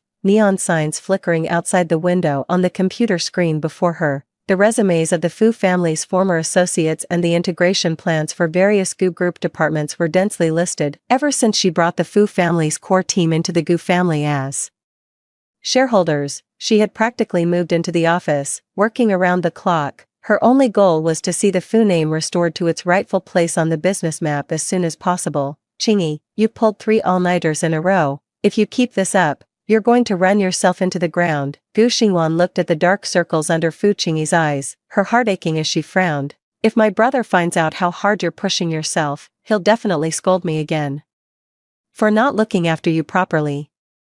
"It's fine, I just need to finish reviewing this handover document. The Fu family is following my lead, I can't let them down." Gu Xingwan sat down beside her, looked at the familiar names of the Fu family's old associates on the screen, and sighed. "I know you want to restore the Fu family's standing, but there's no need to rush so much. Don't worry, my brother said the Gu family's resources are yours to use, he'll help you." At the mention of Gu Ziyan, Fu Qingyi's movements paused. During this time, Gu Ziyan's assistants had indeed been everywhere. He had even gone so far as to have the coffee machine in her office replaced with the specific brand she preferred. "I know," Fu Qingyi said softly, her gaze returning to the screen, "but I don't want to rely on the Gu family forever. The Fu family's standing must be earned back by ourselves." For in the morning, the office door was pushed open gently. Gu Ziyan stood at the doorway, holding a black insulated bag. A pang of heartache flashed in his eyes when he saw Fu Qingyi. "Xing said you were still at the office, so I came to check on you." Fu Qingyi was a little surprised. "It's so late, why aren't you asleep yet?" "Just finished a video conference with the overseas team, I brought you something on the way." Gu Ziyan walked up to her and took a bottle of whiskey and 2 crystal glasses from an insulated bag. "I know you like this, I added ice, so it won't be too strong." Fu Qingyi took the glass. She remembered she had only mentioned liking this brand of whiskey once, at a casual cocktail party. She hadn't expected him to remember. "Thank you." She raised her glass, gently clinking it against Gu Ziyan's. "I've been a lot of trouble for you lately. If it weren't for you, I probably wouldn't have even secured the Shin Group's European branch. Gu Ziyan's tone was earnest. You don't need to thank me. Back in school, you were the one who saved Xingxing when Su Zhiyun cornered her in that alley. You even helped her retrieve her smashed drawing board. I told myself then that I would repay you one day. Later, when Shen Yanbai got entangled with Su Zhiyun, it was because she was using him to get back at you for what happened back then. When it comes down to it, it was our Gu family that dragged you into this. Fu Qingyi's hand, holding the glass, paused. She hadn't expected that a small, casual favor she'd done all those years ago could have led to so much. She looked at Gu Ziyan's handsome features. Under the soft light, there wasn't a trace of insincerity in his eyes. So, you helped me because of the stars? She asked softly, her tone laced with an unconscious probing she herself hadn't detected. Gu Ziyan's movements froze for a moment, his gaze flickering as if he hadn't expected her to ask that. He was silent for a few seconds, then set down his glass, leaning forward slightly. His eyes locked intently on Fu Qingyi's. His tone grew more earnest than before. At first, it was because of the stars, but later, Fu Qingyi's heart skipped a beat. Instinctively, she averted her gaze from Gu Ziyan's. Shen Yanbai was the only one who had ever made her heart flutter like this. Shen Yanbai's affection was passionate and intense. Gu Ziyan's affection, in contrast, was gentle and mild. Silence fell over the office, broken only by the sound of their breathing. She was well aware of Gu Ziyan's feelings for her, but for now, with the weight of the Fu family on her shoulders, she needed to become strong enough first before she could honestly confront her own heart. Gu Ziyan seemed to see right through her. He didn't press the topic further. Instead, he picked up the handover form on her desk and said softly, let me look over this for you. Lean back and rest for a bit. I'll drive you home later. Fu Qingyi did not refuse. Before I knew it, I had fallen asleep. Gu Ziyan gazed at her sleeping profile, his eyes soft. He gently picked up a coat and draped it over her, his movements careful so as not to disturb her. 17. The business summit concluded as dusk deepened. Fu Qingyi had just seen off the last partner when she turned around and was blocked by two men in black suits. They moved swiftly, covering her mouth and nose, and forcibly dragged her into a black sedan. Before her consciousness faded, she saw Shen Yanbai, his eyes filled with obsession. When she came to again, Fu Qingyi found herself tied up in a stateroom aboard a luxury cruise ship. Outside the window, the sea was pitch black, and the vessel was heading into the deep ocean. Qingyi, you're awake. Shen Yanbai pushed the door open and walked in, a glass of red wine in his hand, his tone gentle. I know you're still upset, so I prepared a special gift for you.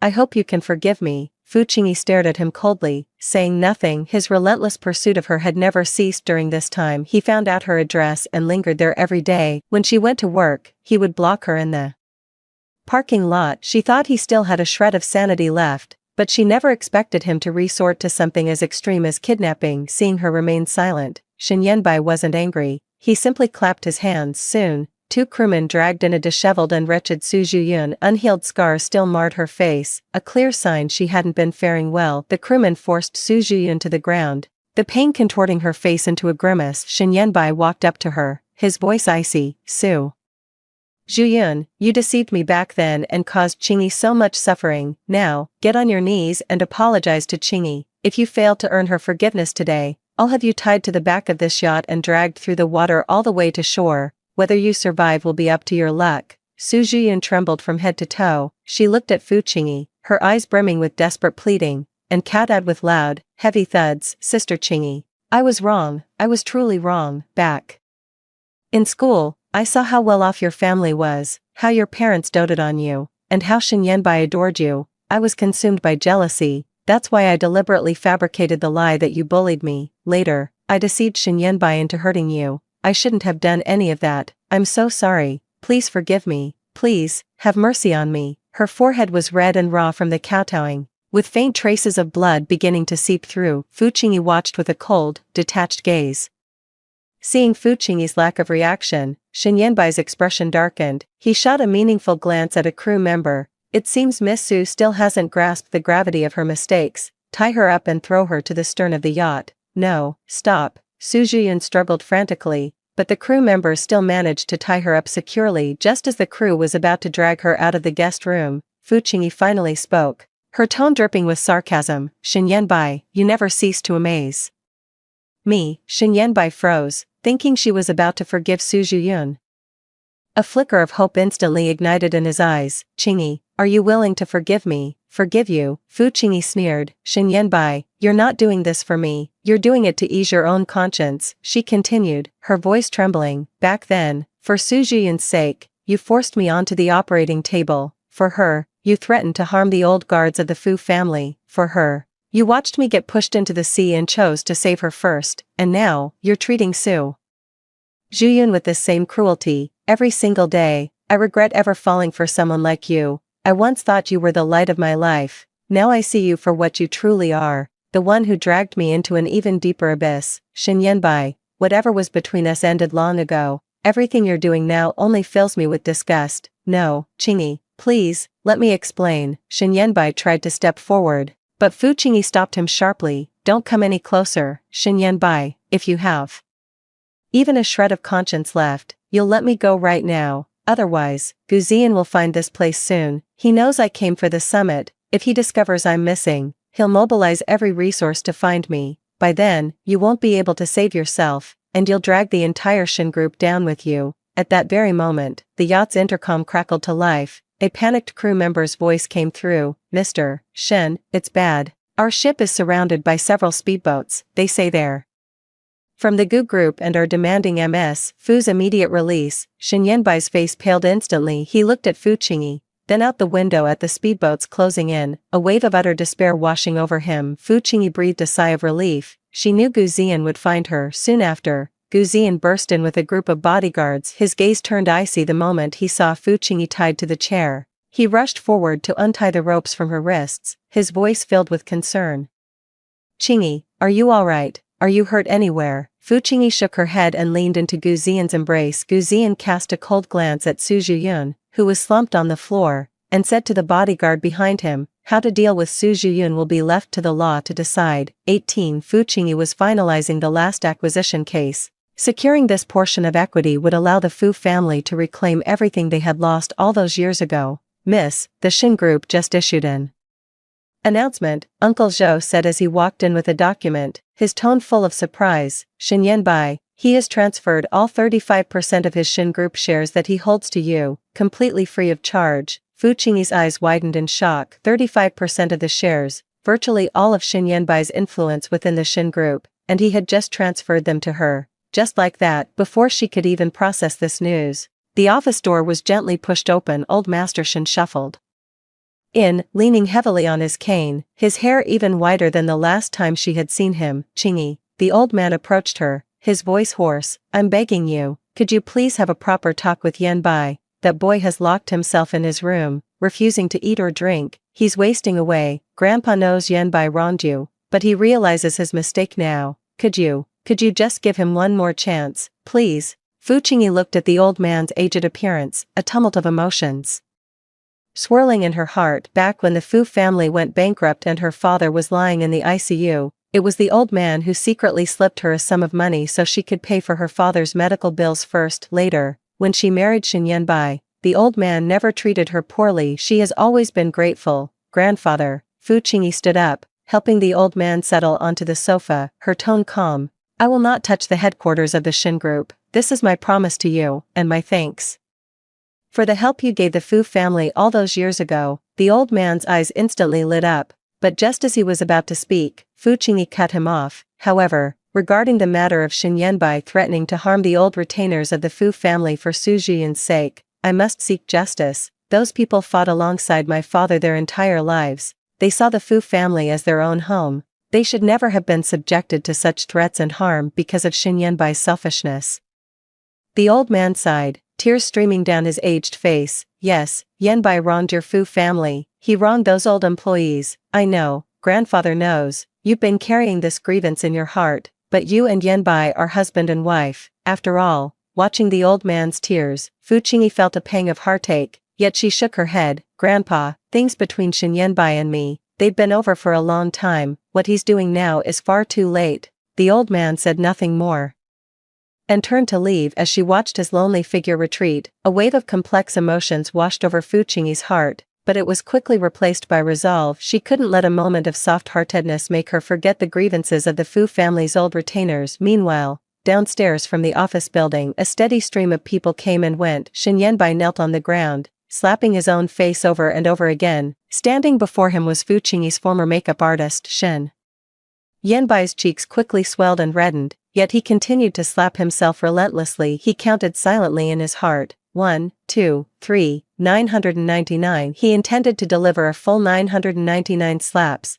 to atone for the wrong Su Zhiyun had committed back then and to make amends for his own past indulgence. After the final slap landed, Shen Yanbai could no longer hold on and collapsed to the ground. It wasn't until the makeup artist pleaded through tears for him to stop. He then had himself tied to the stern of the yacht and dragged through the sea. Only when he was completely exhausted and sank into the water, his consciousness fading, was he finally rescued by the crew. When Shen Yanbai arrived at the hospital, his lung infection was so severe that he was immediately admitted to the ICU. The doctor said his lungs were critically damaged, and any further delay could have been life-threatening. Yet, the moment he was discharged from the ICU, he ignored the doctor's protests and, dragging his weakened body, knelt outside Fu Qingyi's apartment building. Those days happened to be cold, with rain falling steadily. Shen Yanbai knelt in the cold rain, his fever unbroken, his face deathly pale. Every day, he stood below her window, calling out Fu Qingyi's name with a hoarse voice, pleading, "Qingyi, I know I was wrong, please, just forgive me this once, I'll spend my whole life making it up to you,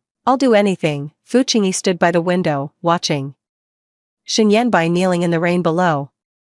She knew he was atoning, knew he was suffering now, but that suffering was nothing compared to the pain he had inflicted on her all those years ago. Gu Ziyan gently took her hand. "Don't look anymore." Fu Qingyi's birthday celebration was held at an open-air estate, the evening breeze carrying the sweet scent of cake. Gu Xingwan approached, holding the cake. "Qingyi, make a wish." Fu Qingyi smiled and closed her eyes. She recalled the whiskey in the late-night London office, his frantic urgency when he burst through the door during the cruise ship crisis, and the seamless of countless times they had worked side by side. The last trace of hesitation in her heart vanished without a trace the moment the candle flames went out. Applause echoed through the estate. Gu Xingwan immediately leaned in and pressed, "Qingyi, what did you wish for? Tell me, tell me." Fu Qingyi turned to look at Gu Ziyan beside her. He was gazing at her tenderly, the smile in his eyes like starlight. She took a deep breath. "My wish is that the confession I'm about to make doesn't fail." As her words fell, the manor instantly fell silent. Gu Xingwan covered her mouth, her eyes wide as saucers. The friends all held their breath, their gazes shifting between the two. Gu Ziyan was utterly stunned, looking into Fu Qingyi's smiling eyes. His heart pounded wildly. 19. He had waited for these words for far too long, so long that he had almost resigned himself to forever standing in the friend zone, silently watching over her. "Gu Ziyan, for this period of time, would you be with me?" "I will." Gu Ziyan answered almost instantly. He stepped forward, reached out, and pulled Fu Qingyi tightly into his embrace, his arms holding her close. "Qingyi, I've waited far too long to hear you say that. I've loved you ever since the day you saved Xingxing." Cheers erupted across the manor grounds. Gu Xingwan jumped up and down, shouting, "I knew it. I just knew my brother and sister Qingyi would end up together."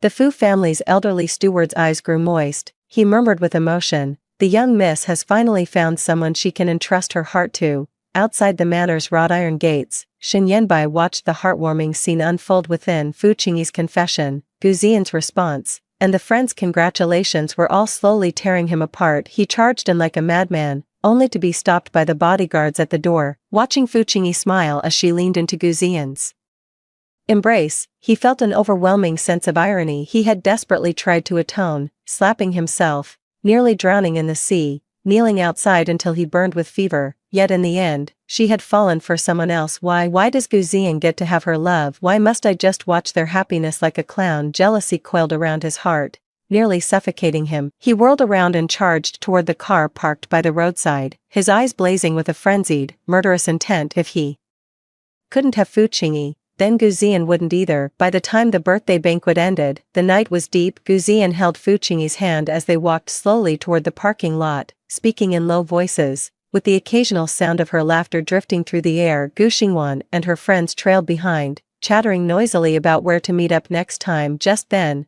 a blinding headlight suddenly shone from the side and rear, accompanied by the screech of brakes and a roaring engine. "Look out!" Gu Ziyan reacted instantly. A violent crash sounded as Gu Ziyan's arm was grazed by the car's side mirror, blood instantly welling up. Shin Yanbai's car crashed into a tree by the roadside, the front end crumpled, and the airbags deployed. He struggled to push the car door open, his face smeared with blood, his eyes wild as he stared at Fu Qingyi. Qingyi, why him? You promised you'd love me forever. Why did you betray me? Fu Qingyi looked at the unhinged Shin Yanbai before her.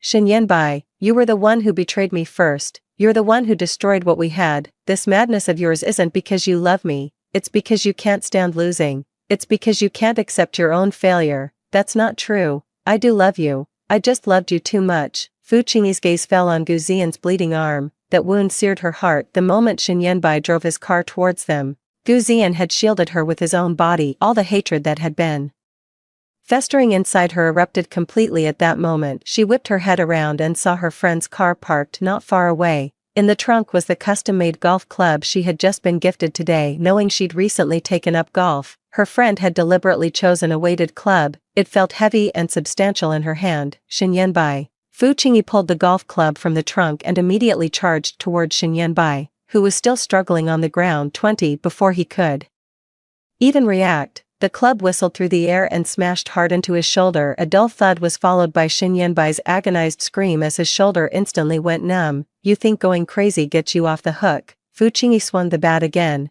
this time smashing it into his leg. You've hurt me over and over, and now you want to hurt him too. Shin Yanbai, who the hell do you think you are? Gu Ziyan moved to stop her, but a single glare from Fu Qingyi froze him in his tracks. Don't you dare. Today, I'm going to make him understand exactly what it costs to hurt us. Fu Qingyi pointed the bat at his face, her voice icy. Shin Yanbai, if you've got the guts, sue me. Fu Qingyi, will see you in court, but mark my words, starting today, apart from your grandfather's company, your entire Shin family is finished. With that, she stood up and said to her friend, call the police. Tell them he assaulted me with intent to kill. Her friend immediately took out her phone and dialed 911. Soon, the wail of sirens pierced the air, and Shin Yanbai was taken away by the police for questioning. Watching him disappear into the night, Fu Qingyi's tense body finally relaxed a fraction. She turned to Gu Ziyan, her eyes instantly welling up. How's your hand? Does it hurt? Gu Ziyan held her hand, shaking his head with a smile. It doesn't hurt,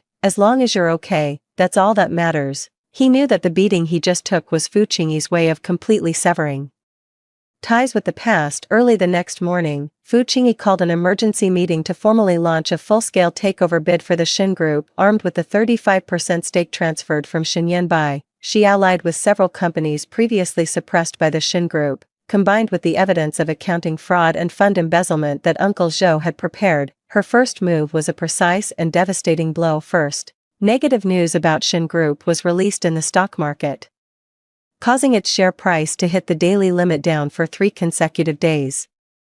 Next, they acquired Shin Group's non-core subsidiaries, cutting off its cash flow. Finally, they launched a direct assault on Shin Group's core business, acquiring a large number of shares from small and medium-sized shareholders at prices above the market rate. In an instant, panic spread within Shin Group, with senior executives resigning one after another and partners terminating their contracts in succession. Apart from the headquarters company founded by Grandpa Shin himself, almost all enterprises under the Shin Group have collapsed. Just as Fu Qingyi said, it's completely over. Leaning on his cane, Grandpa Shin stood in front of the Shin Group building, watching the stock prices plummet on the screen and sighed wearily.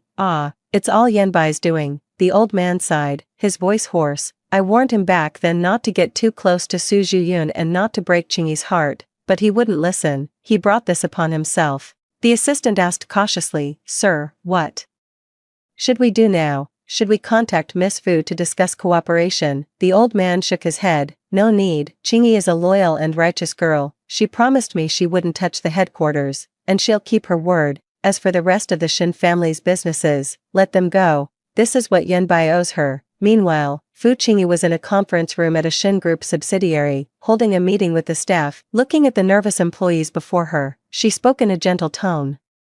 Everyone, rest assured, my acquisition of this company is not for layoffs, but to help it grow stronger. All employee salaries and benefits will remain unchanged, and may even increase based on performance. As long as you work hard, the Fu Group will not treat you poorly. Hearing this, the employees instantly relaxed and broke into applause. After the meeting, Fu Qingyi ran into Shin Yanbai in the hallway. who had just been released on bail. He was dressed in a hospital gown, his face pale, with casts on his shoulder and leg, a pitiful sight. "Chingy," Shin Yanbai called out to her, his voice hoarse, "will you never forgive me?" Fu Qingyi stopped but didn't turn around, replying flatly, "No, I wouldn't forgive you even if you died." That sentence severed Shin Yanbai's last shred of hope. He stood frozen in place, watching Fu Qingyi's retreating figure, and suddenly began to laugh, a laugh so bitter that tears streamed down his face. After that day, no one ever saw Shin Yanbai again. Some say they saw him piloting a yacht out to sea, heading toward international waters. A month later,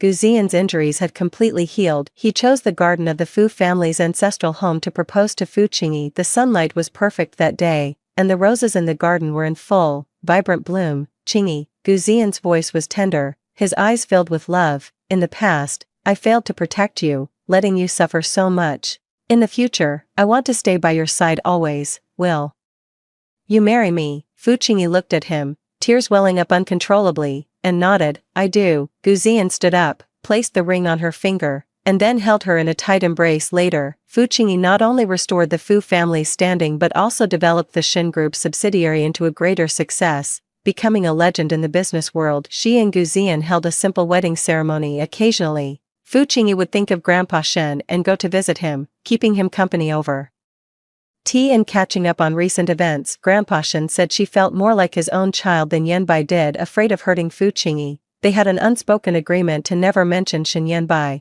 a topic that would upset her. They both knew it, too. What became of Shin Yanbai? Yet no one ever spoke of him again. Like a bad dream, he vanished completely from everyone's lives. The end.